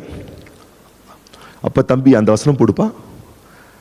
அடுத்த வசனம் சொல்லும் போது வசனம் மாத்துங்க. யூதன் என்றும் கிரேக்கன் என்றும் ஒன்றுமே இல்லை, வித்தியாசமே இல்லை. நீங்க இயேசு கிறிஸ்துவை ஏற்றுக்கொண்டீங்கன்னா உயர்ந்தவன் தாழ்ந்தவன், இது யூதனுக்கு, இது புதிய ஏற்பாட்டில் வாழ்ற எனக்கு, இது இவர்களுக்கு, இது அவர்களுக்கு. கர்த்தர் சொல்லி நீ இயேசு கிறிஸ்துவை ஏற்றுக்கொண்டினா வித்தியாசமே, இன்னும் ஆண் பெண் என்ற வித்தியாசம் கூட இல்லையா. அப்படி வித்தியாசமே இல்லாம நம்ம எல்லாருமே கிறிஸ்துவுக்குள் ஒன்றாகி விட்டோம். பாருங்க, இயேசு கிறிஸ்துவை ஏற்றுக்கொண்டோம், ஞானஸ்தானம் பெற்றோம், கிறிஸ்துவுக்குள்ள வித்தியாசம் இல்லாம நம்ம எல்லாருமே ஒன்னாயிட்டோம். அப்படி ஒன்னான உடனே அடுத்த வசனம், நீங்கள் கிறிஸ்துவின் உடையவர்களானால், நீங்கள் கிறிஸ்துவின் உடையவர்களானால் ஆபிரகாமின் சந்ததியாராயும், நீங்களே ஆபிரகாமின் சந்ததியாராயும் வாக்கு தத்தத்தின்படியே சுதந்திரராயும் இருக்கிறீர்கள். அப்போ இயேசு கிறிஸ்து நீங்க ஏற்றுக்கொண்டீங்க, ஞானஸ்தானம் பெற்றீங்க, திருமுழுக்கு பெற்றீங்க, விசுவாசம் உள்ள ஒரு பக்தியான ஒரு வாழ்க்கை நீங்க வாழ்ந்துகிட்டு இருக்கீங்கன்னு சொன்னா, நீங்க ஏதோ இயேசுவை ஏற்றுக்கொண்டு ஒரு மத நம்பிக்கையோடு வாழக்கூடியவர்கள் அல்ல. நீங்கள் அத்தனை பேரும் வேற்றுமையின்றி வித்தியாசமின்றி ஆபிரகாமின் வாக்கு தத்தங்களுக்கு சொந்தக்காரர்களாக இருக்கிறீர்கள். ஆபிரகாமுடைய பிள்ளைகளாக இருக்கிறீர்கள். ஆபிரகாமின் சந்ததிகளாக இருக்கிறீர்கள். பழைய ஏற்பாடு முழுவதும் சொல்லப்பட்ட எல்லா வாக்குத்தத்த வார்த்தையில் இருக்கக்கூடிய ஆசீர்வாதங்களுக்கு சொந்தக்காரர்களாக இருக்கிறீர்கள். இதை விட பெரிய விளக்கம் என்னங்க வேணும்? ஆதாமிலிருந்து, நோவாவிலிருந்து, ஆபிரகாம், ஈசாக்கு, யாக்கோபு, யோசேப்பிலிருந்து, இஸ்ரவேல் மக்களிலிருந்து, ஆபிரகாமின் சந்ததியாக அனைவருக்கும் கொடுக்கப்பட்ட அத்தனை வாக்கு தத்தங்களும் கிறிஸ்துவை ஏற்றுக்கொள்வதன் மூலமாக அத்தனை பிளஸிங்ஸும் அத்தனை நன்மைகளும் நமக்கு சொந்தமாக்கப்படுகிறது. அப்போ இயேசு கிறிஸ்துவை ஏற்றுக்கொண்டபடியினால் வேத புஸ்தகத்தில் ஆபிரகாமின் சந்ததிகளுக்கு கொடுக்கப்பட்ட அத்தனை வாக்கு தத்தங்களும் பொதுவானது. புரிஞ்சுக்கோங்க, பொதுவானது. பொதுவானதுன்னா என்ன? இயேசு கிறிஸ்துவை ஏற்றுக்கொண்டு இன்னைக்கு நீங்க எந்த இனமா இருக்கலாம், எந்த மொழி பேசுறவங்களா இருக்கலாம், எந்த தேசத்தை சார்ந்தவங்களாக இருக்கலாம், எப்படிப்பட்ட பின்னணியத்தில் நீங்க இருந்தாலும் பரவாயில்ல, உங்களுக்கும் இது சொந்தம். உங்களுக்கும் இந்த வெல்த் சொந்தம், உங்களுக்கும் இந்த வாக்கு தத்துவம் சொந்தம். பாருங்க, ஒருத்தருடைய எல்லா சொத்துக்களையும் நகத்துல அழுக்கப்படாம அவருடைய ஒட்டுமொத்த சொத்தையும் ஒருத்தர் எடுத்துக்கணும்னா என்ன செய்யணும்னு கேட்டீங்கன்னா, அவருக்கு பிள்ளையா பார்க்கணும், அவ்வளவுதான், வேற ஒண்ணுமே கிடையாது. இல்லைன்னா அடாப்ட் பண்ணிக்கணும், பிள்ளையை அடாப்ட் பண்ணிக்கணும், அவ்வளவுதான். அப்படி பண்ணிக்கிட்டா அந்த நபருடைய எல்லா ஆஸ்தி ஐஸ்வர்ய சொத்துக்களுக்கும் அந்த சந்ததி, அந்த பிள்ளை அடாப்ட் பண்ணப்பட்டது, பிறக்கப்பட்டது சுதந்திரவாளியாக இருக்கிறது. கர்த்தர் அப்படிதான் சொல்றாரு, நீ என்னை ஏற்றுக்கொண்டதுனால நான் ஆபிரகாமோடு நான் உன்னை ஜாயின் பண்ணி விட்டேன், அந்த சந்ததியில் நான் உன்னை சேர்த்து விட்டதுனால இப்போ என்ன நடந்திருக்குன்னு கேட்டிங்கன்னா சொல்லப்பட்டிருக்கு, கர்த்தர் அந்த ஆபிரகாமுக்கு கொடுத்த எல்லா ஆசீர்வாத வளன்களும் இயேசு கிறிஸ்துவை ஏற்றுக்கொண்டவர்களுக்கும் சொந்தமாகிறது. நாம் அதற்கு சுதந்திரவாளிகளாக இருந்து விடுகிறோம். அதுதான் கர்த்தர் சொல்றாரு. சில பேர் சொல்லுவாங்க பாருங்க, ஒரு ஸ்கீம் வந்திருக்கு கவர்மெண்ட்ல, நாங்கள் உங்களை அதில் கொஞ்சம் ஜாயின் பண்ணி விட்டுறோம், ஆட் பண்ணி விட்டுட்டோம்னா அந்த சலுகையெல்லாம் உங்களுக்கு வந்துடும் சொல்லுவாங்க பாருங்க. அது மாதிரி பரலோக தேவனாகிய கர்த்தர் அவர் போட்டிருக்கிற ஸ்கீம்ல இயேசு கிறிஸ்து மூலமா நம்மளை ஆட் பண்ணியிருக்கிறாரு, ஜாயின் பண்ணியிருக்கிறாரு. அப்படி ஜாயின் பண்ணதுனால எல்லாவித வளமுள்ள ஆசீர்வாதங்களுக்கு நீங்களும் நானும் சொந்தக்காரர்களாக மாறி இருக்கிறோம். இது கிறிஸ்துவை ஏற்றுக்கொண்ட அனைவருக்கும் பொதுவானதே, நீங்கள் யாராக இருந்தாலும் சரி. ஆனால் வேத புஸ்தகம் சில விஷயங்களை பணத்துக்கும் செல்வங்களுக்கும் எதிராய் பேசக்கூடிய சில விஷயம் இருக்கு. அதை மட்டும் நான் சொல்லிட்டு நான் ஷார்ட்டா முடிச்சிடறேன் பாருங்க, இன்னும் சீக்கிரமா நான் முடிச்சிடறேன் பாருங்க. வாசிக்க கேட்போம். நம்ம 1 தீமோத்தேயின் புஸ்தகம் 6ஆம் அதிகாரம் 6ஆம் வசனத்திலிருந்து 11ஆம் வசனம் வரைக்கும் நாம் வாசிக்க கேட்போம். போதும் என்கிற மனதுடனே கூடிய தேவ பக்தியே மிகுந்த ஆதாயம். உலகத்திலே நாம் ஒன்றும் கொண்டு வந்ததும் இல்லை, இதிலிருந்து நாம் ஒன்றும் கொண்டு போவதும் இல்லை என்பது நிச்சயம். உண்ணவும் உடுக்கவும் நமக்கு உண்டாயிருந்தால் அது போதும் என்று இருக்க கடவோம். ஐஸ்வர்யவான்களாக விரும்புகிறவர்கள் சோதனையிலும் கண்ணியிலும் மனுஷரை கேட்டிலும் அழிவிலும் அமிழ்த்துகிற மதிகேடும் சேதமுமான பலவித இச்சைகளிலும் விழுகிறார்கள். பண ஆசை எல்லா தீமைக்கும் வேறாயிருக்கிறது. சிலர் அதை இச்சித்து விசுவாசத்தை விட்டு வழுவி அநேக வேதனைகளாலே தங்களை உருவ குத்தி கொண்டிருக்கிறார்கள். நீயோ தேவனுடைய மனுஷனே, இவைகளை விட்டோடி நீதியையும் தேவ பக்தியையும் விசுவாசத்தையும் அன்பையும் பொறுமையையும் சாந்த குணத்தையும் அடையும்படி நாடு. ஒரு அற்புதமான ஒரு வேத பகுதி நாம் வாசிக்க கேட்டோம். இந்த வேத பகுதியை அநேகர் எடுத்துக்கொண்டு இதை அநேகருக்கு பொதுவாக அறிவித்துக் கொண்டிருக்கிறார்கள். இது எல்லாருக்கும் சொல்லப்பட்டது போல பொதுவாக எடுத்து கையாளுகிறார்கள். நன்றாய் கவனியுங்கள். அப்போ தேவனுடைய வார்த்தை போதும், இருக்கிறது போதும், கூழும் கஞ்சம் இருக்கா அது போதும். இப்போ சைக்கிள் இருக்கா, ஓட்ட சைக்கிள் இருக்கா உங்களுக்கு, அது போதும். அப்படிதான் இது லிட்டரலா சொல்லுதுன்னு சொன்னா நல்ல கவனிங்க, சொல்லுங்க, நல்லா கவனிச்சுக்கோங்க. இப்போ நீங்க ஓலை குடிசையில் தான் இருக்கீங்கன்னா அது போதும், வாடகை வீட்டில் தான் இருக்கீங்கன்னா அது போதும். அப்படிதான் வேத புஸ்தகம் சொல்லுதுன்னு சொன்னா நல்ல கவனிங்க. அதே அதிகாரம் 1 தீமோத்தேயு 6ஆம் அதிகாரம் 17ஆம் வசனத்துல என்ன சொல்லப்பட்டிருக்குன்னு கேட்டீங்கன்னா, இவ்வுலகத்திலே ஐஸ்வர்யம் உள்ளவர்கள் இருமாப்பான சிந்தை உள்ளவர்களாயிராமலும் நிலையற்ற ஐஸ்வர்யத்தின் மேல் நம்பிக்கை வையாமலும் நாம் அனுபவிக்கிறதற்கு சகலவித நன்மைகளையும் நமக்கு சம்பூரணமாய் கொடுக்கிற ஜீவனுள்ள தேவன் மேல் நம்பிக்கை வைக்கவும். இந்த வசனம் என்ன சொல்லுதுன்னா, முன்னாடி வாசிச்சோம் போதும், இருக்கிறது போதும். இந்த வார்த்தை என்ன சொல்லுதுன்னா, போதும் இல்ல, இந்த லைஃப்ல, இந்த பூமியில, இந்த உலகத்துல நீ அனுபவிப்பதற்கு எல்லா விதமான நன்மையும், இந்த உலகத்துல என்னென்ன நன்மை இருக்கோ எல்லா விதமான நன்மையும் கொடுக்கிறவர் இல்ல, சம்பூர்ணமாய் நீ அனுபவிக்கும்படி கர்த்தர் கொடுக்கிறாராம். இப்பதான் பார்த்தோம், சைக்கிள் தான் இருக்கு, குடிசை தான் இருக்கு, 3 வேளை சாப்பாடுல 1 வேளை தான் சாப்பாடு இருக்கு, அதுதான் போதும் என்ற ரகத்துல அவர் சொல்லியிருந்தாருன்னா இது உனக்கு போதும், இதுதான் ஆண்டவர் உனக்கு கொடுத்திருக்காரு. ஏன்னா நிறைய பேர் என்ன சொல்றாங்கன்னா, சில பேர் ஆண்டவர் வந்து அப்படி வச்சிருக்காரு, சில பேர் ஆண்டவர் இப்படி வச்சிருக்கிறாருன்னு சொல்றாங்க. எப்படி வச்சிருக்காரா? சில வசனங்கள் இருக்கு பாருங்க, பிரசங்கில் நான் நினைக்கிறேன், கர்த்தர் ஐஸ்வர்யம் அடைய பண்ணுகிறவரும் தரித்திரம் அடைய பண்ணுகிறவரும். அதனுடைய விளக்கம் சரியா புரியாம என்ன பண்ணிட்டாங்கன்னா, சில பேர் ஆண்டவர் தரித்திரத்தில் தான் வச்சிருக்கிறாரு, சில பேரை ஐஸ்வர்யத்தில் வச்சிருக்கிறாரு. நம்ம அப்போ ஐஸ்வர்யம் உள்ள ஒரு நிலைக்கு வரணும்னு ஆசைப்படக்கூடாது. ஏன்னா நம்மளை தரித்திரமா தான் வச்சிருக்கிறாரு. சில பேர் இதை நம்பிக்கிட்டு இருக்காங்க. கிடையாதுங்க. இந்த பூமியில, இந்த உலகத்துல ஐஸ்வர்யம் உள்ளவர்களாக இன்றைக்கு வாழக்கூடிய அத்தனை பேரும் அவர்கள் வாழ்வின் ஆரம்பத்திலே தரித்திரம் உள்ளவர்களாக இருந்தவர்கள் தான். எத்தனை பேர் உங்களுக்கு நான் சொல்லணும்? எத்தனை தொழிலதிபர்கள், எத்தனை பேர் புகழ் பெற்ற செல்வந்தர்கள் இந்த பூமியில, இந்த உலகத்துல அவங்களுடைய வாழ்க்கை அத்தனையும் ஆரம்பத்துல அரை வைத்து கஞ்சிக்கும் அண்டிக் கொள்வதற்கு ஒரு குடிசையும் கூட இல்லாதவங்க தான் இன்னைக்கு மிகப்பெரிய மில்லியனர்ஸா மாறி இருக்காங்க. எத்தனை பேர் உங்களுக்கு சொல்லணும்? அவங்கெல்லாம் கடவுள் என்ன தரித்திரமா தான் வச்சிருக்கிறாரு, நான் இப்படிதான் இருக்கணும்னு சொல்லிட்டு இருந்தாங்கன்னா வளர்ந்திருக்கவே முடியாது. அப்படி கிடையாது. அப்போ தேவன் என்ன சொல்ல வர்றார்? போதும்னா இப்ப இருக்கிறது அவ்வளவுதான் உனக்கு, இதோட நீ அடக்கி வாசிச்சிரு அப்படிதான் சொல்றாருன்னா, அதே அதிகாரம் சொல்லுது சம்பூர்ணமா கொடுக்கிறாராம், பரிபூர்ணமா கொடுக்கிறாராம். அப்போ கவனிங்க, அப்ப சம்பூர்ணமா கொடுக்கிறார், பரிபூர்ணமா கொடுக்கிறாருன்னா போதும் என்ற ஒரு லிமிட்டேஷன் நீங்க கிரியேட் பண்ணிட்டீங்கன்னா சம்பூர்ணம் எப்படி வர முடியும்? அபரிமிதம் எப்படி வர முடியும்? பரிபூர்ணம் எப்படி வர முடியும்? அப்போ கவனிங்க, இது பொதுவாக சொல்லப்பட்ட விஷயம் அல்ல, இது குறிப்பிட்ட சிலருக்கு சொல்லப்பட்ட விஷயம் என்பதை தயவு செய்து புரிந்து கொள்ளுங்கள் என் அன்பானவர்களே. இப்போ ஆதியாகமத்திலிருந்து நம்ம வாசித்தோம் பாருங்க. ஆதாம், நோவா, ஆபிரகாம், ஈசாக்கு, ஆபிரகாமின் பின் சந்ததிகள், இஸ்ரவேல் மக்கள், அப்புறம் இயேசு கிறிஸ்துவை ஏற்றுக்கொண்டவர்களுக்கு ஆபிரகாமின் ஆசீர்வாதம், சுதந்திரம், இது எல்லாமே கிறிஸ்துவை ஏற்றுக்கொள்வதனால் எல்லாருக்குமே கொடுக்கப்படுகிற பொதுவான ஆசீர்வாதம், பொதுவான விஷயங்கள், பொதுவான கருத்துக்கள். ஆனா இப்ப நம்ம 1 தீமோத்தேயு 6ஆம் அதிகாரம் 6ஆம் வசனத்திலிருந்து வாசித்தோம் பாருங்க.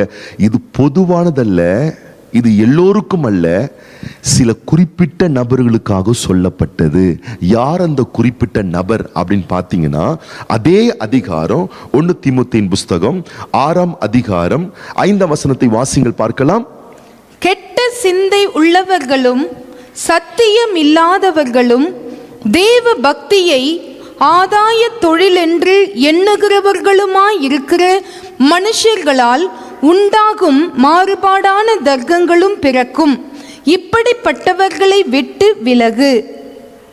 யாருக்கு பண ஆசை தீமை? அது கவனிக்கணும். எல்லாருக்குமே பண ஆசை தீமையா? யாருக்கு பண ஆசை தீமை? யாருக்கு பணம் தீமை? யாருக்கு உண்ணவும் உடுக்கவும் போதும்? யாருக்கு போதும் என்கிற மனது வேணும் அப்படின்னு பார்த்தீங்கன்னா, எப்படிப்பட்ட மக்களுக்குன்னா, பொதுவா எல்லாருக்கும் அல்ல, இங்க சொல்லப்பட்டிருக்கு ஒரு குரூப் ஆஃப் பீப்புளை பத்தி சொல்லப்பட்டிருக்கு. இந்த பீப்புள் யாருன்னா கெட்ட மக்கள், கெட்ட சிந்தையுள்ளவர்கள், தீமையை செய்யக்கூடியவர்கள். செல்வங்களையும், இந்த ஃபுல் அதிகாரத்தை நீங்க வாசித்து பார்த்தீங்கன்னா இன்னும் உங்களுக்கு தெளிவா புரியும். செல்வங்களையும் இந்த பூமியில் இருக்கக்கூடிய வளங்களையும் சுரண்டக்கூடியவர்கள், அதை வைத்துக்கொண்டு தவறான வகையிலே அதை உபயோகப்படுத்தி கெட்ட புத்தியோடு மக்களை அழிக்கிறவர்கள், மக்களை தன்னுடைய செல்வ வளங்களாலும் செல்வாக்கினாலும் மக்களை அடிமைத்தனப்படுத்துகிறவர்கள், கீழ்ப்படுத்துகிறவர்கள், தேசத்திலே பல அச்சுறுத்தலை ஏற்படுத்தக்கூடிய கெட்ட மனிதர்களுக்கு வேதம் சொல்லுகிறது, உனக்கு பண ஆசை தீமை.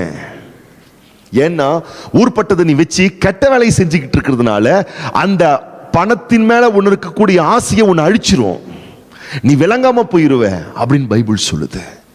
யாருக்கு பணம், அந்த பண ஆசை தீமைக்கு வேற இருக்கு. கெட்ட சிந்தை உள்ளவர்களுக்கு, பணத்தை வச்சு தப்பா யூஸ் பண்றவங்க, நிறைய விஷயங்களை சொல்ல முடியும், எப்படிலாம் மிஸ்யூஸ் பண்றாங்க மக்கள் இன்னைக்கு தேசத்துல.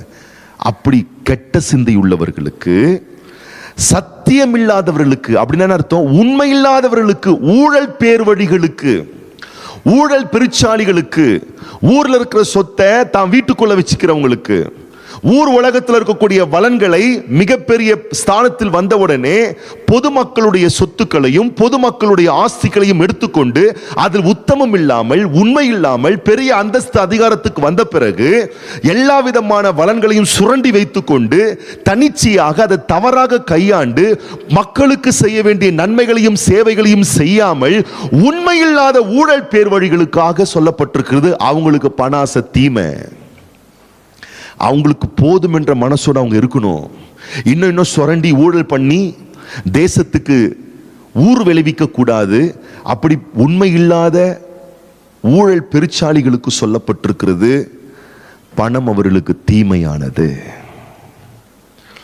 தொடர்ந்து சொல்லுகிறார், தேவ பக்தியை ஆதாய தொழில் என்று எண்ணுகிறவர்களுக்கு பணம் தீமைக்கு வேறாயிருக்கிறது. அவங்களுடைய மனசு என்னன்னா, பணத்துக்காக தேவ பக்தியை யூஸ் பண்றது,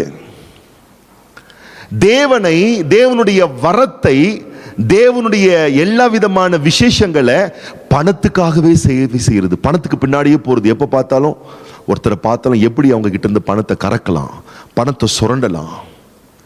தேவ பக்தி உள்ளவங்க தான், பார்க்கறதுக்கு மேலோட்ட பார்வை பார்க்கும் பொழுது தேவ பக்தி உள்ளவர்கள் தான். ஆனா பண விஷயத்திலே உத்தமம் இல்லாதவர்கள், பண விஷயத்திலே உண்மை இல்லாதவர்கள், பண விஷயத்திலே களங்கத்தை ஏற்படுத்தக்கூடியவர்கள், சில பேர்கிட்ட இருந்து வாங்கி சில பேர்கிட்ட இருந்து கை மாத்தல் பண்றது, பண விஷயத்துல உண்மை இல்லாத ஜீவியத்தில் வாழ்றக்கூடியவர்கள். ஆனா பேருக்கு தேவ பக்தி உள்ளவர்கள் தான். ஆனா அந்த தேவ பக்தியே அதை வச்சு பணத்தை எப்படியெல்லாம் சம்பாதிக்கலாம் என்று திட்டமிடக்கூடியவர்களுக்கு பணம் தீமைக்கு வேறாய் இருக்கிறது. அவங்க இருக்கிறது போதும் என்ற மனசுல அவங்க இருக்கணுமா? தொடர்ந்து சொல்றாரு, தர்க்கங்களை பிறப்பிக்கக்கூடியவர்கள் இப்படிப்பட்டவர்களை விட்டு விலகு. ஏன்னா இப்படிப்பட்ட மனிதர்கள் போதும் என்ற மனதோடு வாழணும். அவங்க மறுபடியும் மறுபடியும் மறுபடியும் இன்னும் பணம் பணம் பணம் பணம் வெறித்தனமா அலைஞ்சிக்கிட்டு இருந்தாங்கன்னா அப்படிப்பட்டவர்களுக்கு வேதம் எச்சரிக்கிறது, அதை இச்சித்து விசுவாசத்தை விட்டு வழுவி அநேக வேதனைகளாலே தங்களை உருவ குத்தி கொண்டிருக்கிறார்கள், தங்களை கெடுத்து கொண்டிருக்கிறார்கள், தங்களை வேதனைகளுக்குள்ளாக பாவத்துக்குள்ளாக தங்களுடைய வாழ்க்கையை இழந்து போய் கொண்டிருக்கிறார்கள். ஆகவேதான் நான் ஆரம்பத்திலிருந்து நான் சொல்லி கொண்டிருக்கிறேன், வேத புஸ்தகம் செல்வத்துக்கும் பணத்துக்கும் செழுமைக்கும் சாதகமாகவும், வேத புஸ்தகம் செல்வத்துக்கும் செழுமைக்கும் பணத்துக்கும் அதை தப்பாக கையாளக்கூடியவர்களுக்கு எதிராகவும் பேசுகிறது. அப்ப யோசித்து பாருங்க, இதை எடுத்துக்கொண்டு இன்னைக்கு பிரீச் பண்றாங்க. உனக்கு போதும் போதும் என்ற மனசோட நீ வாழ். என்னப்பா ஓட்ட சைக்கிள் தான் இருக்குன்னு பைக் கூட வாங்கல, போதும். வாடகை வீட்டில் இருக்கிறவங்களுக்கு போதும் என்ற மனசோட இரு. போதும் என்ற மனசே புண் செய்யும் மருந்து. ஏதோ ஒன்று சொல்லி கொடுத்துட்றாங்க பாருங்க. போதுமா? இப்போ பாருங்க, நீங்க ஒரு விருந்து வீட்டுக்கு போறீங்க, விருந்து வீட்டில் போறீங்க, கல்யாண வீட்டுக்கு போறீங்க, பந்தி போடுறாங்க. இது எப்படி இருக்குன்னா, பந்தியில் போய் உக்காந்ததுக்கு அப்புறமா ஒவ்வொன்றா வைக்கிறாங்க. ஊறுகாய், உப்பு, அப்பளம், கூட்டு, பொரியல், பதார்த்தம், பாயாசம் எல்லாம் வச்சு சாப்பாடும் போட்டு சாம்பார் ஊத்துறதுக்கு முன்னாடியே போதும், என்னது ஊறுகாய் இருக்கு, பொரியல் இருக்கு, அவியல் இருக்கு, பாயாசம் இருக்கு, ஒயிட் ரைஸ் இருக்கு, இது போதும், இன்னும் சாம்பார்லாம் இருக்கு, அதெல்லாம் வேணாம், போதும் என்ற மனதுடன் கூடிய தேவ பக்தியை மிகுந்த ஆதாயம். சோறு மட்டும் இருக்குல்ல, ஊறுகாவை போட்டு பெசை, சாப்பாடு இருக்குல்ல, கூட்டு பொரியல போட்டு பெசை, அப்படியே உருட்டி தள்ளு. இல்லப்பா சாம்பார் இருக்குப்பா, இல்லப்பா ரசம் இருக்குப்பா, இல்ல வத்த குழம்பு இருக்குப்பா, இல்ல மட்டன் குழம்பு இருக்குப்பா, போதும் என்ற மனதோட இரு. எதுக்கு ஆசைப்படுற? போதும், இதை சாப்பிட்டு இலைய எடுத்துட்டு போய் வெளியே போட்டு போ. வயிறு நிரம்பாதா? யாராச்சும் அப்படி இருப்பீங்களா? யோசிங்க பார்க்கலாம். ஒன்னுத்தையும் விடுறது இல்லை, 21 ஐட்டமா மொத்தத்தையும் வந்து இறக்கு. ஒருத்தருங்க, நீங்க ஆச்சரியப்படுவீங்க, ரொம்ப எப்படி சொல்றது, நாங்கள் வளர்ந்த ஆவிக்குரிய அனுபவத்தில் வளர்ந்த ஒரு சகோதரர், நானும் அவரும் சாப்பிட்டுக்கிட்டு இருக்கோம், நானும் அவரும் பக்கத்தில் உட்காந்துக்கிட்டு இருக்கோம். கல்யாண வீடு இதே மாதிரி. அவர் பயங்கரமா செல்வத்துக்கு எதிராக பேசுறவர். அவர் பாருங்க, கல்யாண வீட்டில் ஒயிட் ரைஸ் போட்டான். ஒயிட் ரைஸ் போட்டு சாம்பார் ஊத்துறதுக்கு பதில் ஃபர்ஸ்ட் எடுத்துட்டு வந்து வத்த குழம்பு ஏதோ ஒன்று ஊத்திட்டான். திட்டினாரு பாருங்க. அவரு அறிவு இருக்காயா உனக்கு? இந்த குழம்புல வந்து ஊத்திருக்க, அதெல்லாம் இருக்கு, அதெல்லாம் எப்போ கொண்டு வந்து ஊத்துவேன், அதெல்லாம் எங்களுக்கு வேணாமா? இங்க இந்த சொல்றாங்களே, போதும் என்ற மனதுடன் கூட தேவ பக்தி ஆதாயம்னு. சாப்பாடுல அதை நீங்க காட்டுவீங்களா? சாப்பாடுல நீங்க செய்வீங்களா? செய்வே மாட்டீங்க. அப்ப எங்க போச்சு உங்க போதும் என்ற மனசு? அப்ப புரிஞ்சுக்கணும், எதற்காக இது சொல்லப்பட்டதுன்னு புரியல பாருங்க. எல்லாத்துக்கும் எடுத்துக்கிட்டு போதும் போதும். எங்க உங்க மனைவிக்கு போதும், நீங்க சம்பாதிக்கிறது உங்க மனைவிக்கு போதும், நீங்க சம்பாதிக்கிறது உங்களுக்கு போதும், நீங்க சம்பாதிக்கிறது உங்க வீட்டுக்கு போதும். எத்தனை நாளைக்கு போதும்? 10 நாளைக்கு போதும். 15ஆம் நாள்ல இருந்து என்ன பண்றீங்க? போதுமா நீங்க வாங்குற சம்பளம்? அப்ப நீங்க எப்படி உங்களுக்கு இது பொருந்தும் என்று நீங்கள் எடுத்துக்கொள்ள முடியும்? இது உங்களுக்கான வார்த்தை இல்லை. வாங்குற சம்பளம் 10 நாளைக்கு கூட பத்த மாட்டேங்குது. அப்ப எப்படி நீங்க இதை எடுத்துப்பீங்க எனக்கு தான் சொல்லிட்டு? இது யாருக்கு? அதுதான் சொல்றேன். கோடி கோடியா கொட்டி வச்சு அதை தப்பாய் மிஸ்யூஸ் பண்ணி ஊழல் பண்ணி உலகத்துல பலவிதமான துஷ்ட காரியத்தை செஞ்சு கொண்டிருக்கக்கூடிய மனுஷனுக்கு அது போதும். நீ வாங்குற சம்பளம் 10ஆம் தேதி வரைக்கும் ஓட மாட்டுதப்பா. நீ வாங்குற சம்பளம் 20ஆம் தேதி வரைக்கும் ஓட மாட்டுது. அதுக்கப்புறம் காதல் இருக்கிறது கொண்டு போய் அடமானம் வைக்கலாமா, கழுத்து இருக்கிறது கொண்டு போய் அடமானம் வைக்கலாமா, நீ பிளான் பண்ணிக்கிட்டு இருக்கிய. உனக்கு எப்படி இது போதும்? யோசிக்கணும் பாருங்க. சில பேர் இந்த போதும் என்ற மனதையே அதுதான் ஆதாயன்றீங்களே. நீங்க ஒரு இடத்துல கம்பெனியில் வேலை செய்றீங்க, உங்க கூட 100 பேர் வேலை செய்றாங்க. 100 பேர்ல 99 பேருக்கு சம்பளம் ஏத்திட்டாங்க. இந்த வருஷம் சம்பளம் ஏத்தியாச்சு எல்லாருக்கும். நீங்க வந்து சொல்றீங்க, நான் சார் 99 பேருக்கு சம்பளம் ஏத்திட்டீங்க, எனக்கு மட்டும் சம்பளமே ஏத்தல. உங்க ஓனர் உங்களை பார்த்து போதும் என்ற மனதுடனே கூடிய தேவ பக்தி மிகுந்த ஆதாயம் சொன்னா ஏத்துப்பீங்களா நீங்க? அவர் ஓனர் வந்து பைபிள் சொல்லுகிறது, 1 தீமோத்தேயுவின் புஸ்தகம் 6ஆம் அதிகாரம் 6ஆம் வசனம் சொல்லுகிறது, போதும் என்ற மனசு. உனக்கு சம்பளம்லாம் போதும்பா, இது போதும் ஒத்துப்பீங்களா நீங்க? பிராக்டிக்கலா சிந்திச்சு பாருங்க. பிராக்டிக்கலா யோசிங்க. பிராக்டிக்கலா யோசிங்க. சில பேர் யோசிக்கலாம், எனக்கு இருக்கிற சம்பளம் நல்லா தான் வருது, அது எனக்கு போதும். ஓகே, உன் குடும்பத்துக்கு போதும். ஆனா உங்க அப்பா அம்மாவுக்கு உன்னால உதவி செய்ய முடியுதா? அவங்களுக்கு அது போதுமா? முடியலையே. உன் சபைக்கு உன்னால் ஏதாவது பலன் இருக்கிறதா? உன் சபைக்கு நீ ஏதாவது கொடுக்கிறாயா? கொடுக்க முடியலையே. ஏன் உன் தெருவிலும் உன்னுடைய வீதிகளிலும் எத்தனையோ தரித்திரர்கள், ஏழ்மையானவர்கள், அடுத்த வேலைக்கு ஆகாரம் இல்லாமல் அவஸ்தைப்பட்டு கொண்டிருக்காங்களே, அப்படிப்பட்டவங்களுக்கு உன்னால உதவி செய்ய முடியுதா? முடியலையே. ஏன் முடியல? நீ சொல்லிட்டு இருக்கியே தான் போதும் போதும்னு சொல்லிட்டு. போதாதுங்க, போதாது. அப்போ இன்னைக்கு கர்த்தருடைய பிள்ளைகள் புரிந்து கொள்ளணும். சங்கீதக்காரன் தாவீது சொல்றாரு, எப்ப தெரியுமா சொல்றாரு? 23ஆம் சங்கீதத்தை அவர் ராஜாவாயி பெரிய சிம்மாசனமான ஒரு சூழ்நிலையில் இருந்துட்டு இடையில அப்சலோம் மூலமா ஒரு பிரச்சனை வரும் பொழுது அவர் வந்து போயிட்டு இருக்கிற அந்த சுச்சுவேஷன்ல 23ஆம் சங்கீதத்துல சொல்றாரு, கர்த்தரின் மெய்ப்பரா இருக்கிறாரு. யார் இவரு? பெரிய ராஜா. ராஜா கிட்ட என்ன இல்ல, எல்லாமே இருக்கு. ஆனா இப்போ சிச்சுவேஷன், பையன் மூலமா ஒரு பிரச்சனை வந்திருக்கு, எல்லாமே இழக்கிற மாதிரி ஒரு சிச்சுவேஷன் வந்திருக்கு. அப்போ சொல்றாரு, கர்த்தரின் மெய்ப்பரா இருக்கிறாரு, நான் தாழ்ச்சி அடைய மாட்டேன், நான் குறைவுபட மாட்டேன், நான் ஓட்டாண்டியா போக மாட்டேன், நான் பற்றாக்குறையில போக மாட்டேன், நான் நயா பைசாவுக்கும் கையேந்தி பழைக்க மாட்டேன். ஏன்னா கர்த்தரின் மெய்ப்பரா இருக்கிறதுனால நான் குறைவில்லாத ஒரு வாழ்க்கை வாழ்ந்திருப்பேன். இதுதாங்க விசுவாச வாழ்க்கை. விசுவாச வாழ்க்கை. இந்த மாதத்திற்கு கர்த்தர் நிறைவான ஒரு வருமானம் கொடுத்திருக்காரா? என் மனைவிக்கும் எனக்கும் என் பிள்ளைக்கும் என் வீட்டுக்கும் போதும். ஆனா நான் கர்த்தருக்கு கொடுக்கணும்.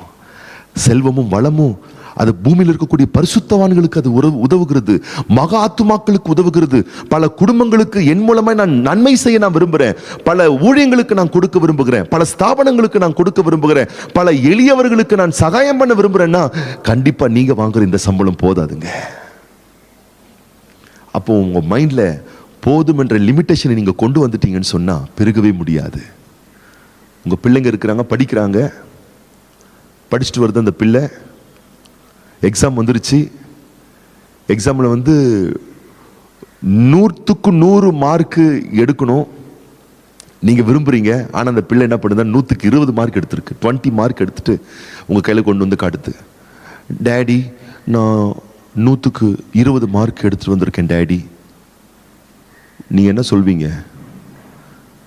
இதுக்கு அவனை பணம் கட்டி படிக்க வைக்கிறேன், 20 மார்க் போய் எடுத்துட்டு வந்திருக்கியான்னு சொல்ல மாட்டீங்க. அப்போ உடனே உங்கள் பிள்ளை சொல்லுது, இல்லை டேடி, போதும் என்கின்ற மனதுடனே கூடிய தேவ பக்தியை மிகுந்த ஆதாயம். 20 மார்க் தான் கிடைச்சிருக்குன்னா இதுலயே நம்ம திருப்தியா இருக்கணும், போதும் என்ற மனசு நமக்கு வேணும்னு சொல்வீங்களா? அதுக்கு மட்டும் நம்ம சொல்றோம் 100க்கு 100 எடுக்கணும், ஸ்கூல் ஃபர்ஸ்ட் வரணும், ஸ்டேட் ஃபர்ஸ்ட் வரணும். யோசிக்க, பிராக்டிக்கலா சிந்திங்க. நம்ம வந்து உலகத்துல வாழ்றோம், அது நீங்க முதல்ல புரிஞ்சுக்கோங்க. வானத்திலே வாழ்ந்துகிட்டு இருக்கோம், ஒரு மெட்டீரியல் வேர்ல்டுல வாழ்ந்துகிட்டு இருக்கோம். அப்ப இதெல்லாம் நமக்கு தேவைப்படுதுன்னு ஆண்டவர் அறிந்து வைத்திருக்கிறார் பாருங்க. அப்போ கர்த்தர் என்ன பண்றாருன்னா ஜீவனத்துக்கு வேண்டியதும் கொடுக்கிறாரு, தேவ பக்திக்கு வேண்டியதும் கொடுக்கிறாரு. ரெண்டுத்தையும் பேலன்ஸ் பண்ணணும். தேவ பக்தி தான் சொல்லிட்டு ஒரு பக்கம் ஓடிடக்கூடாது. ஜீவனத்துக்கு வேண்டியதான் எனக்கு அவசியமா இருக்குன்னு போகணும் பாருங்க. அப்ப ரெண்டுமே முக்கியம், ரெண்டுமே முக்கியம். அப்ப ரெண்டுமே முக்கியமா இருக்கிறதுனால இன்னைக்கு கர்த்தருடைய பிள்ளைகள் புரிந்து கொள்ள வேணும், வேத புஸ்தகம் பணத்துக்கும் செல்வத்துக்கும் செல்வ வளங்களுக்கும் செழுமைகளுக்கும் சாதகமாக பேசுகிறது. அந்த பணத்தையும் செல்வத்தையும் வைத்துக்கொண்டு தவறாக உபயோகப்படுத்துகிறவர்களுக்கு எதிராக பேசுகிறது. அப்ப பணம் யாருக்கு நல்லது? பணமும் செல்வமும் கர்த்தருக்காக வாழ்கிற, தேவ பக்தியுள்ள ஜீவியம் செய்கிற, தேவனை தொழுது கொள்ளுகிற தேவ பிள்ளைகளுக்கு பணம் நல்லது. யாருக்கு பணம் கெட்டது? யாருக்கு அது அழிவை கொண்டு வருகிறது? ஊழல் பண்றவங்க, மிஸ்யூஸ் பண்றவங்க, பாவ வாழ்க்கை வாழ்றவங்க, பணத்தை தப்பா யூஸ் பண்றவங்களுக்கு பணம் கெட்டதா இருக்கிறது என்ற தரமான விஷயத்தை புரிந்து கொள்ளுங்கள். தேவன் உங்களை பெருக பண்ண வல்லவராய் இருக்கிறார் என்பதை தாராளமாக விசுவாசியுங்கள். இன்னும் கர்த்தர் உங்களை பெருக பண்ணக்கூடியவராய் இருக்கிறார். உங்களை கர்த்தர் கோடா கொடியை பெருக பண்ணக்கூடியவராக இருக்கிறார். ஏன்னா கர்த்தர் உங்களை கொண்டு இந்த தேசத்துல பெரிய மாற்றங்களை ஏற்படுத்த விரும்புகிறார் என்ற புரிதலோடு இந்த செய்தியை நான் முடிக்கிறேன். தொடர்ந்து நம்ம தியானிப்போம். தொடர்ந்து கர்த்தர் நமக்கு பல அற்புதமான சத்தியங்களை கற்றுக் கொடுப்பாராக.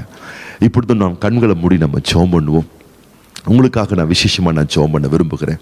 அத்தனை பேரும் கண்களை மூடி ஹல்லேலூயா, ஹல்லேலூயா. Thank you Jesus, thank you Father, thank you Holy Spirit. எங்கள் அன்பின் பரிசுத்தமுள்ள பரலோக தகப்பனே, ஆண்டவர் இயேசு கிறிஸ்துவின் நாமத்தினாலே சமூகத்தில் வருகின்றோம். இந்த விசேஷமான காலை ஆராதனைக்காக நாங்கள் உம்மை ஸ்தோத்திரிக்கின்றோம். இந்த பரிசுத்த ஆராதனையிலே உம்முடைய பரிசுத்த பிள்ளைகளாக நாங்கள் கூடி ஆராதித்து உம்முடைய நாமத்தை மகிமைப்படுத்த நீர் எங்களுக்கு அருளிய இந்த நல்ல வாய்ப்பு தருணங்களுக்காக நாங்கள் நன்றி செலுத்துகின்றோம் அப்பா. இந்த ஆராதனையிலும் ஏறெடுக்கப்பட்ட பாடல்கள், துதி ஆராதனைகள், தூதுகள் எல்லாவற்றையும் தேவனாகிய கர்த்தர் ஆசீர்வதித்து கொடுத்தீரே, அதற்காக நன்றி. தொடர்ந்து கர்த்தர் எங்கள் மத்தியில் அசைவாடுவீராக. வார்த்தை கேட்ட ஒவ்வொருவருடைய இருதயங்களை திறந்தருள்வீராக. இது சரியானதா, இது சரியானதான ஒரு சத்தியம் தானா என்பதை பகுத்து தியானிக்கக்கூடிய மனப்பக்குவத்தை ஒவ்வொருவருக்கும் ஏற்படுத்துவீராக. உடைய கிருபையும் சமாதானமும் ஒவ்வொரு பிள்ளைகளோடு கூடவே இருப்பதாக. தொடர்ந்து கர்த்தர் ஒவ்வொரு பிள்ளைகளையும் உடைய சித்தத்தின்படி நடத்துவீராக.